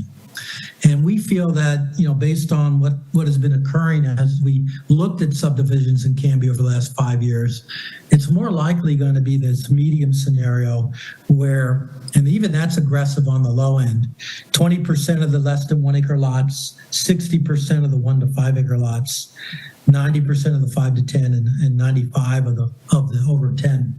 If they all participate, that's what gets us to our 128 acre number. And so I feel confident that that's what we'd be recommending to the city to adopt this type of medium development participation rate scenario. But this is open for discussion tonight. So we look forward to having some additional input on that topic. Next slide, please. We also looked at the land for parks, and we understand in the economic opportunity analysis, there was a objective about having a kind of a larger regional park that could attract regional, statewide sporting events, host multiple types of local and community-wide, county-wide activities, festivals and all that. And we concluded that if your current parks policy is 10 acres per 1,000 people, we're going to need about 59 acres of additional parkland to accommodate the population growth. We haven't figured out whether you have that in reserve today, of parks that are undeveloped in the city that the city already owns, or whether you're going to need to plan for this in the future. It's probably going to be a mixture of both, but this is over and above the 128 acres of land need for housing or the land need for economic development. We'd also want to look at land for parks. And this all doesn't have to be buildable land in terms of outside of environmental constraints. Some of it could be environmental constrained land with features that would be enjoyable by people through trails and other types of activities, access to the river, that type of thing. So it is another additional finding that I don't believe has been published, and I couldn't resist, but one of the ones we've worked on in Medford is the Lithia Park there. And that one generates well over 100 million in economic activity and impacts in the local and regional economy every year. So that's one that is a real good model, I think, for communities that are trying to create an economic generator through parks and recreation. So we wanted to add that just for information. And next slide. And these are the next steps. Maybe I'll let Don or Steve walk through these, and I'm here for Q&A. Sounds good, Todd. I can pick up again. And I would like you, Todd, in just a moment to walk through the draft housing production strategies. But we're here with you tonight for this work session, going through the H&A report. Don has looked for dates for your future work session. That would be February 26th. Actually, should that be a hearing, Don, not a work session? That's correct. I believe. That's correct, Steve. Yeah. So a hearing, Planning Commission hearing on February 26th, 2024, and then City Council hearing on March 20th, 24. And we also noted, that, parallel with the H&A adoption that, as I mentioned before, as you well know, the city is working on several land efficiency measures. Next slide, please. One more just for your information piece here. You can see on this map of Canby, the lighter gray areas that are directly adjacent to the current Canby urban growth boundary. That's the preliminary study area for the urban growth boundary expansion. So that's kind of the areas where the city could potentially expand. And now we take that preliminary study area into an analysis that eventually will result in recommendations for the actual urban growth boundary expansion for jobs, for housing, and for parks. We've had several meetings related to this and more meetings. Another big community summit will be coming up in January to talk about future growth in Canby. Next slide, please. And then Todd, I'll hand it back to you on this next slide to just run briefly through the housing production strategies. Sure. The next slide then. But before you consider an urban growth boundary expansion, the state really requires that cities look at land efficiency measures, which actually could potentially reduce those land needs a bit further. There's a number of things we can look at. We have some code updates we can do with the planned unit development code. There could, I've seen communities adopt kind of mixed requirements as part of PUDs, minimum density requirements as well. And so there's certain things you can do to really eke out more efficiency out of the remaining land, especially those larger 10+ acre sites in the city or in the UGB. Cottage development. Okay, Todd, these are those land efficiency measures. We should really go to the next slide that shows what the city's already done, and then the final one that shows the housing production strategies. My apologies. Oh, okay. Yeah, next slide then. Oh, yeah, okay. So yeah, there are a number of things the city's done over the past couple of years. You've already adopted code provisions that allow special housing projects for elderly or handicapped persons in pretty much every zone of the city. You've created kind of a C1 zone that allows mixed-use development in certain circumstances. Your higher density R2 zone has been amended to require a minimum density of 14 dwellings per acre. And 14 dwellings per acre is really, it starts out like townhomes. You can build those at 14 units per acre. It's not, 5-story developments. It starts out, but it basically requires at least a minimum of townhomes in an R2 zone.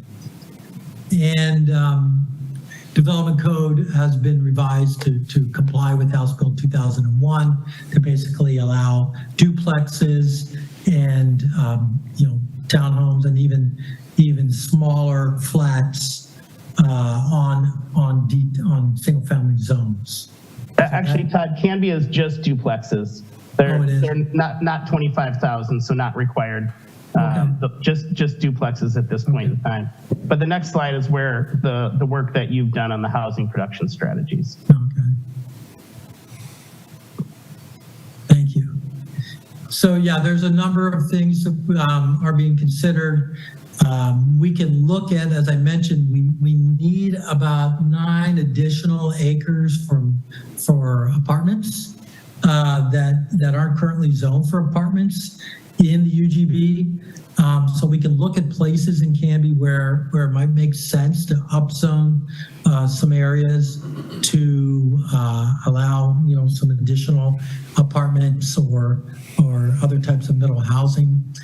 Those tend to be near high activity centers, walking distance to a grocery store. If we had transit, it would be closer to transit, near schools perhaps, places like that. Allow cottage clusters in residential development. All PUDs should allow cottage clusters. Other ways to streamline the planned unit development process to make it, I guess, more objective for the developer and their planning team to come to the city with a master plan for PUD that abides by the certain requirements that you put in place, in terms of the mix, the density, whatever you decide to do with the PUDs. There are ways to incentivize development in PUDs. Some cities have used urban renewal funds to build some of the streets for PUDs. Some cities have created, next example, they've scaled their SDCs down so that a developer of manufactured homes or cottage homes pays much less than a standard subdivision would pay in terms of SDCs. Of course, you're going to revisit and update your housing needs periodically. You don't want to wait 20 years necessarily to do it again, but that's just good practice to monitor your pipeline and buildable land inventory. You might build out a lot faster than what the state has projected in terms of population growth, and in which case, you'll probably want to come back in 10 years and look at this. It's always good to talk with the development community and also smaller property owners that, as I mentioned, the majority of vacant land in Canby is in less than 5-acre sites. So you really want to work with those small guys and ladies to help them understand the code, how to subdivide their land. This kind of dovetails with the next bullet, education for property owners, and really help them understand the opportunities and how, what it takes, how to proceed. Some communities, especially with that model cottage home ordinance, will even have a number of pre-approved floor plans or builders that can be used for ADUs or cottages, which can make it even faster and easier for our property owners to participate in subdivisions. There's even developers in the Portland area, I don't know if they've come down to Canby, who are willing to design, build, and finance the accessory dwelling units and even help the property owner manage them. So lots of things going on in that area in the region. And of course, mixed use housing, which would include either vertical or horizontal housing above or next to commercial, could happen in downtown, of course, we're seeing it already, but also in some of the larger, community shopping center areas, parking lots that could be converted to parking structures, a one-level plaza. I've seen that happen in other communities, which opens up a lot of land for housing. So it's kind of a win-win for both the city and the property owner / developer to be able to accommodate some housing next to the retail. So those are just a few of the housing production strategies we've identified so far.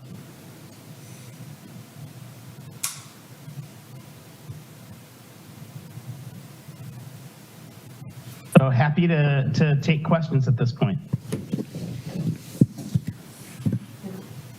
So there was, I thought it was interesting including the land for parks and potentially like sports areas and things like that. And I just wanted to make sure, I know at a chamber luncheon a couple of months ago, and forgive me because it was a couple of months ago, there was a presentation about a company called CoGeo, and in partnership with the, I want to say it was Soccer Association or something like that, trying to identify land to do a massive sports complex here in Canby to have all of that. And I was just wondering if there's been any connection between you guys and them partnering to identify that land. And I'll speak to that. Yes, there has been some discussion regarding that, and in the urban growth boundary expansion area in particular. I think there's an economic engine that can come with that, and it's not incompatible with, let's say it was in like the industrial area, would not be incompatible with that at all. It would be a job generator for that. We're in discussions with DLCD now about, you can clearly include parkland in your urban growth boundary expansion, and you should include that. You should be looking at what your acreage needs are per 1,000 residents.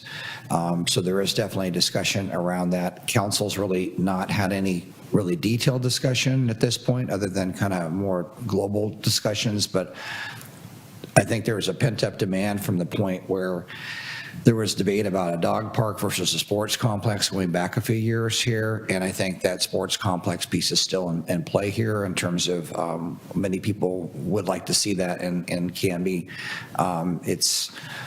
It would be, kind of more of a destination thing, and I think it could have some spinoffs to it, including, capturing people, maybe more hotel development, those kinds of things, which are not clearly happening here. And even with the fairgrounds that's going on now, not having a solid hotel here makes it challenging to capture that revenue. And as Todd pointed out, that was pretty fine print, but in Medford, it was pretty significant in terms of what that generated.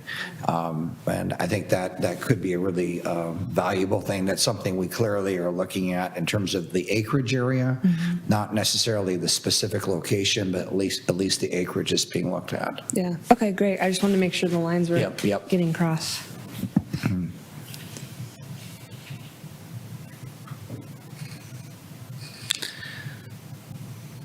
Commissioner Drosch, anything from you?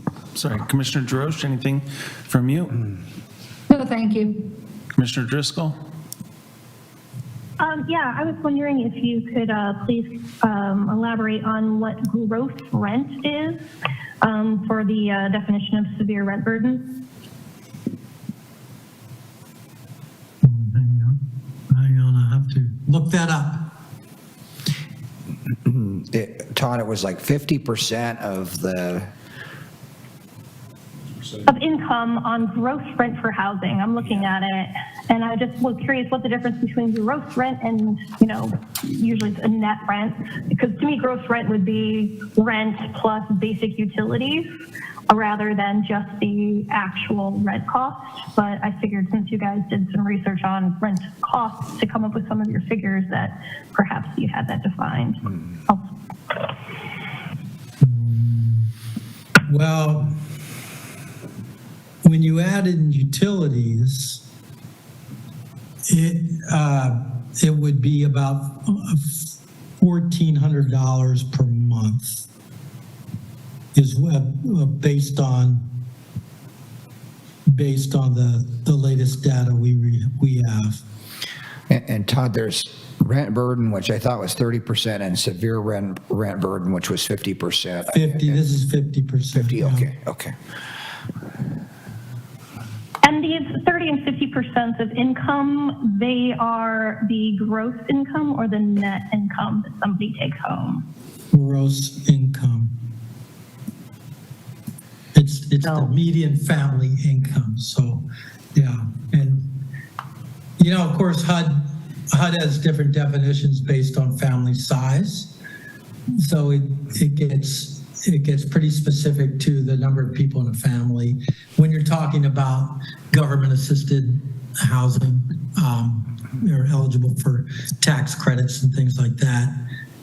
We'd have to know the number of people in a family, but this is the median family income. So, and median family size is about 2.5. So a concern of mine about the numbers is that if we're only looking at the gross income, which is their total salary, then what somebody actually has to spend and live their life on is a very different scenario than when you're looking at an additional 40% or so of your income that automatically goes to taxes. So, like if we're looking at somebody who has this 80% MFI income level, we're saying that Clackamas County median family income, 88,517. And if we take that down to 80% for a lot of the assumptions that we're making on the financial side, that basement is 70,814. And so when we're talking about 30% of that or 50% of that, when you actually take out 40% of taxes, you're actually talking about somebody having $42,000 a year to pay for things, or $3,500 a month. So if they're spending $1,700 on this lower end rent for somebody making 80% MFI, well, we're saying that somebody in a home would be able to afford $2,245. These numbers, $1,700, $1,770, or $2,400, that's actually coming out of $3,500. And I know that's a lot of numbers and you guys aren't looking at the numbers and you're just hearing me say them, but if you're saying $3,500 minus half of that, which is $1,770, or $3,500 minus at least $2,300 for somebody owning a home at these configured rates, you can't live the rest of your life in any way, shape, or form to pay for your utilities, to pay for food, to pay for a car, to pay for insurance on $1,700 a month if you're renting, or $1,300 a month if you're owning a house. Like, by the time you add on your mortgage premium insurance, which you have to pay if you put down less than 20%, you're adding another $300 right there. Then you have to pay your actual insurance on the house, and then you have to, again, pay for utilities. Somebody probably has some kind of car payment. The average in the U.S. is at least $800 for a new car and $550 for used cars. Then your car insurance, then your medical insurance, all of these things make these numbers not make any sense. I'm looking at the actual revised draft housing market characteristics charts for this, but all of our numbers are still really, really optimistic about what people can afford, and all that translates into how much house can they afford. We're saying somebody at this 80% MFI would be able to afford a house at $277,000. But if you add in just, again, that mortgage insurance premium that's required for anyone who has less than 20% to put down, again, you're adding at least $300 to their mortgage payment. So it goes from $2,245 to $2,550 right there. And we're also, again, talking about $3,550 in their pockets at the end of the month, and they're spending $2,550 on the house before regular insurance, car insurance, blah, blah, blah, blah, blah, blah, blah. And these, you got to eat, got to put shoes in your, on your kids. So to me, it just seems really, really optimistic. If we're just talking about these net numbers, they don't make sense for the reality of the, all these figures are gross. And if we're talking about, we need to be talking about something that approximates net, because that's what the reality is for every single person when they get that paycheck every week, every 2 weeks, every whatever. So I appreciate your take on that. And I totally agree that the snapshot today and based on housing prices and income levels, it's a very, optimistic scenario, but we are assuming that about 27, almost 30% of the future homes would be subsidized in Canby. And that's a big, big change over what's on the ground today. Oh, so this might be, go ahead.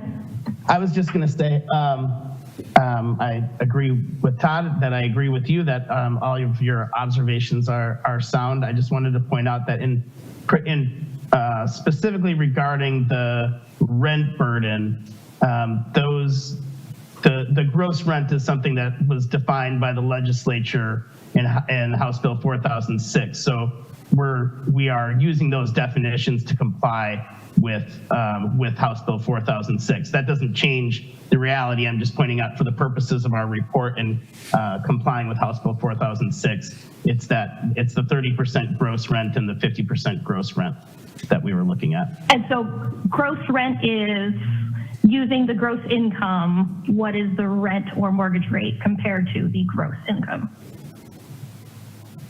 Again, that's what gross rent means. Yeah. I'd have to look up the definition. I don't have that. Okay. Yeah. And I'm not trying to, have a gotcha or something, but to me, that's a really important point, because if we're talking about what does somebody actually have as a net income, or what do they have as a gross income, and how does that relate to this concept of gross rent? Because I've never heard the term gross rent in any way, shape, or form. It's usually you're talking about that in regards to income, but when it would translate to rent, it just doesn't seem as obvious as one might hope. Let me see real quick if there's anything else. So I just, I raised my concerns about that, and I can point out there's a couple little tweaks to the actual draft document. I can send that separately, where we say that somebody earning 80% of the MFI could afford monthly rents of $26.56. That's actually the upper end for somebody making 120%.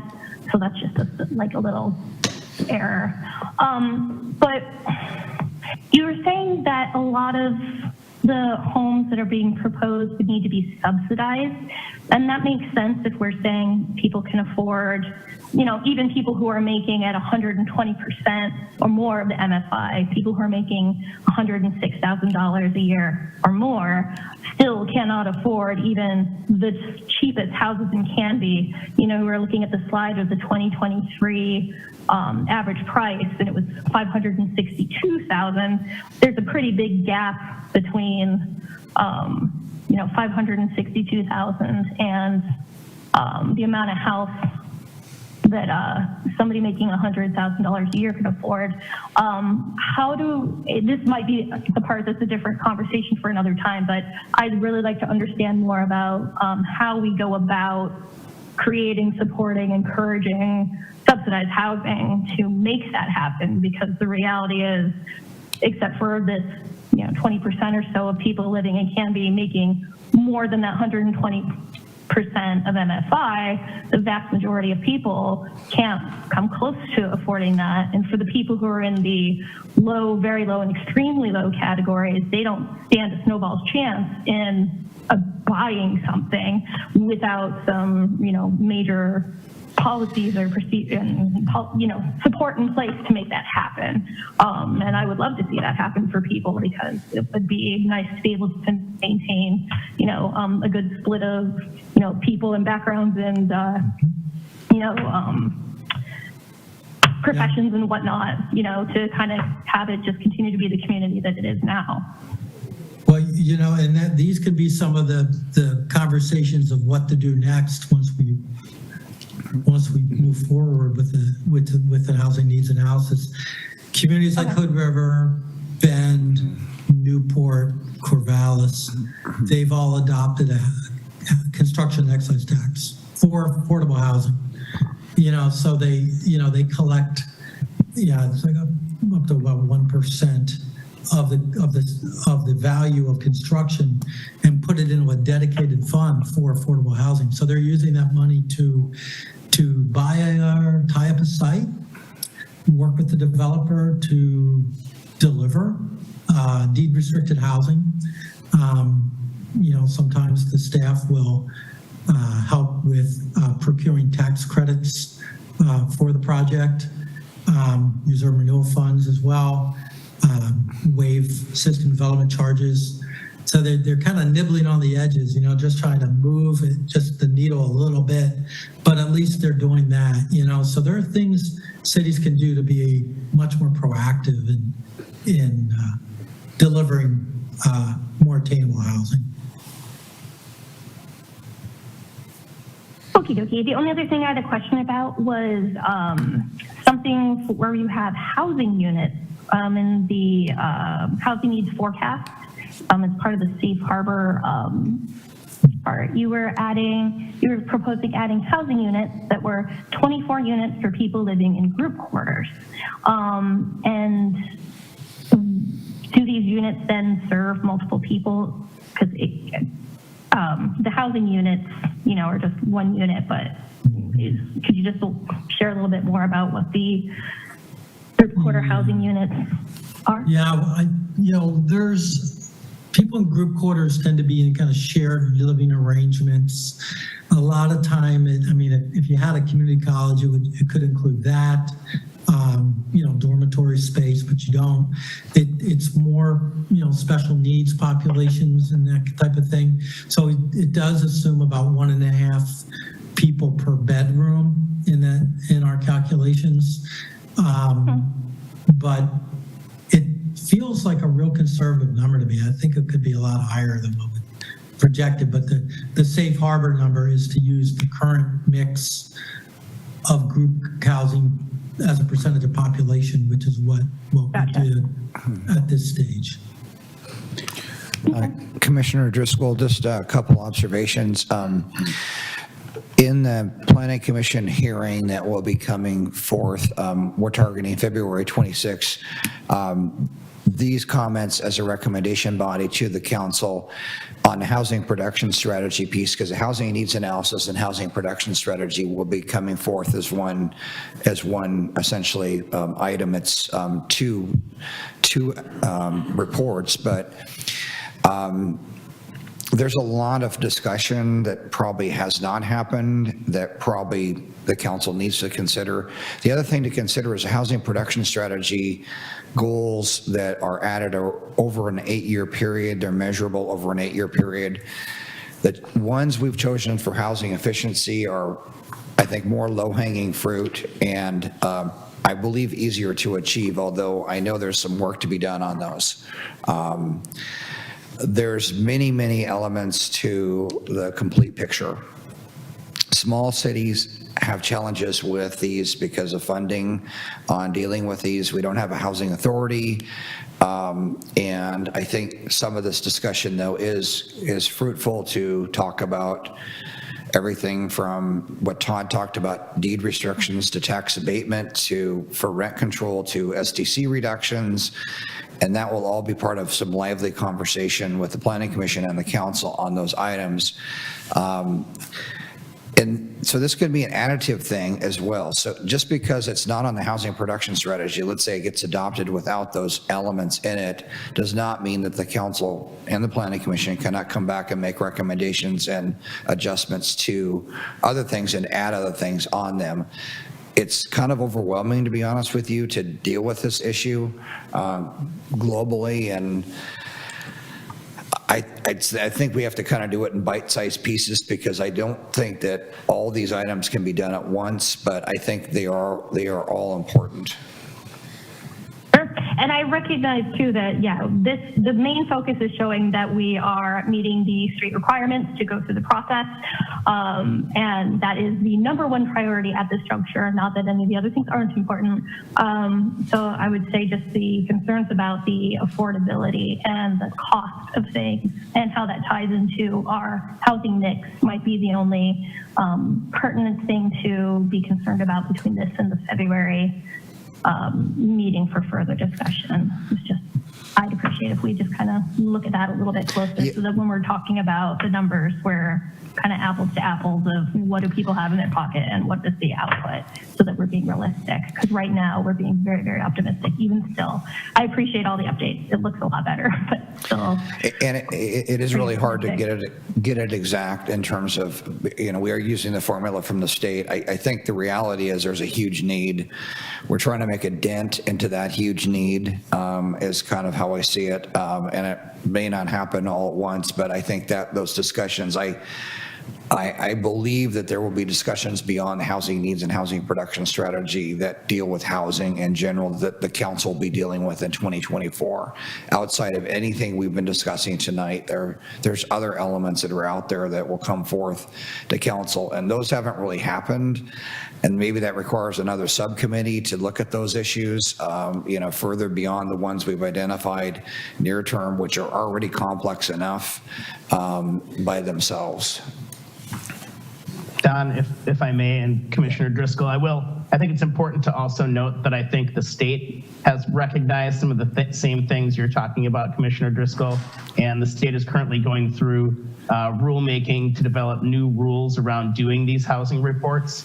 Unfortunately, it's not very timely for our process right now, but I think everything that you're talking about are things that the state, the Department of Land Conservation and Development and their housing team have been working on, and they just started.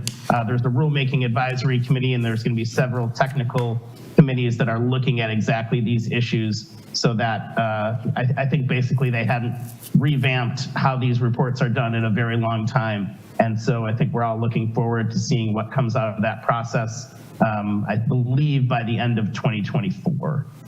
Again, unfortunately, that doesn't necessarily help us right now, but the state is seeing the same issues that you're raising. Well, it's heartening to know that it's recognized and they're working on it, and that's a step in the right direction. So thanks everybody for your time. All right, and with that, does any other commissioners have anything to add? Commissioner Jarosh? No. No, thank you. All right. Don, do we want to head into the planning director's update? Absolutely. I know the hour is getting late and I see people, the energy level. But I appreciate, this is a big topic, the housing needs and housing production strategy. I super appreciate Steve and Todd's input on that. More to come on those discussions. Leading right into the planning director's updates, just kind of leading us into next year. January 8th will be our first planning commission meeting. And just wanted to say congratulations to Commissioner Driscoll and Commissioner Ellison for being reappointed to the Planning Commission. That was at the last council meeting, and so just congratulations on that. And so as part of that, at that meeting on January 8th, for this body to talk about, chairperson again, if that's, an item that we can put on the agenda, not directing that in any shape or form, but just putting that out there. We also will have the fairgrounds project, the 45,000 square foot exhibition hall will be on that agenda. January 22nd, we'll have a townhome coming in for discussion. February 12th, I think we probably will have summation of the Community Summit #3, which we're hoping to have in January, which is another summit for the comprehensive plan. Housing needs analysis, housing production strategy, February 26th.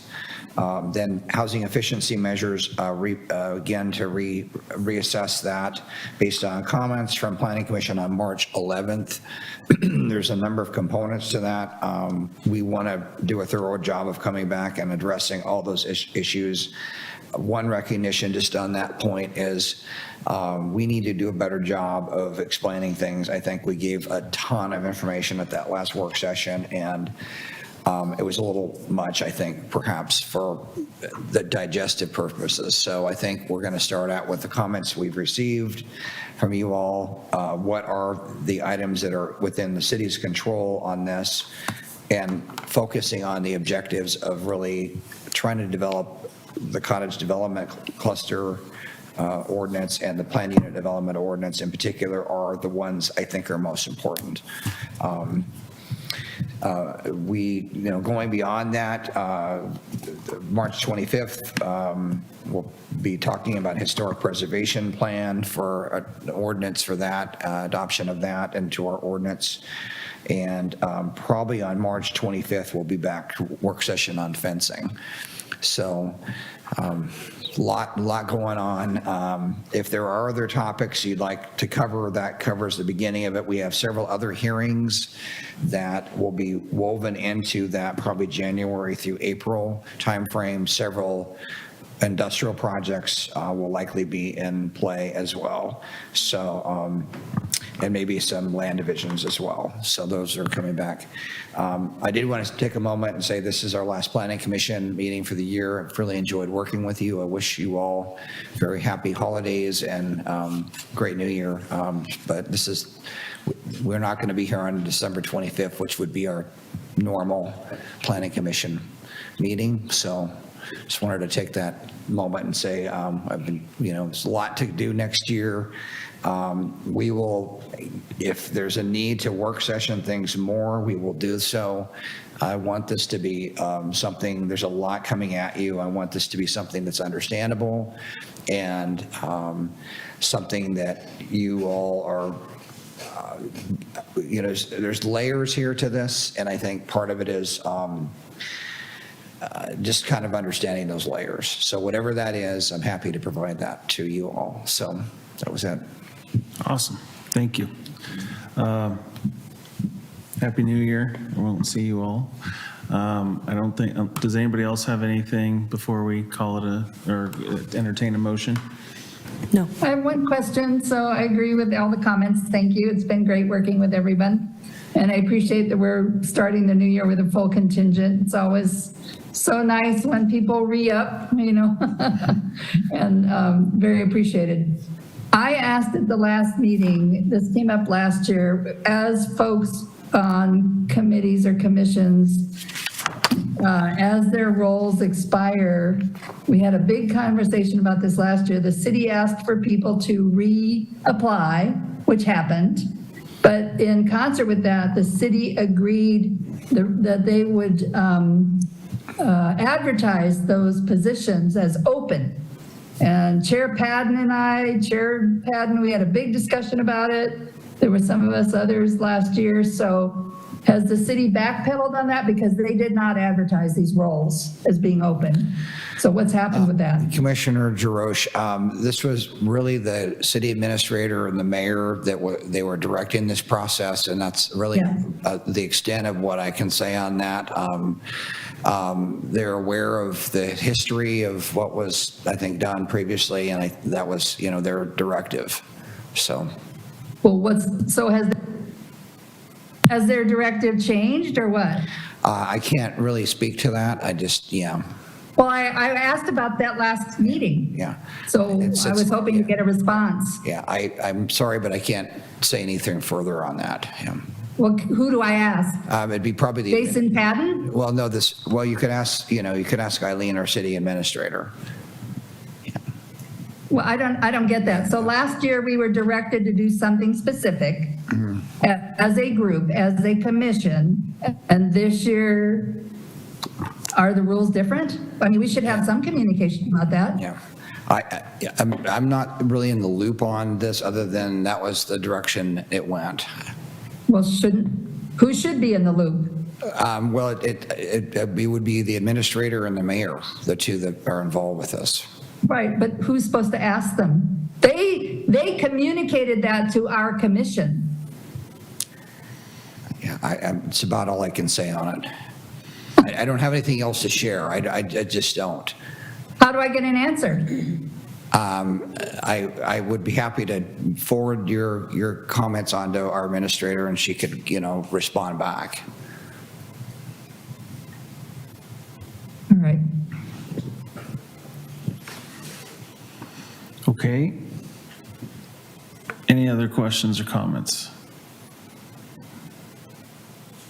All right, do we have a motion to close? I move we close. I second. All right, all in favor? Aye. Aye.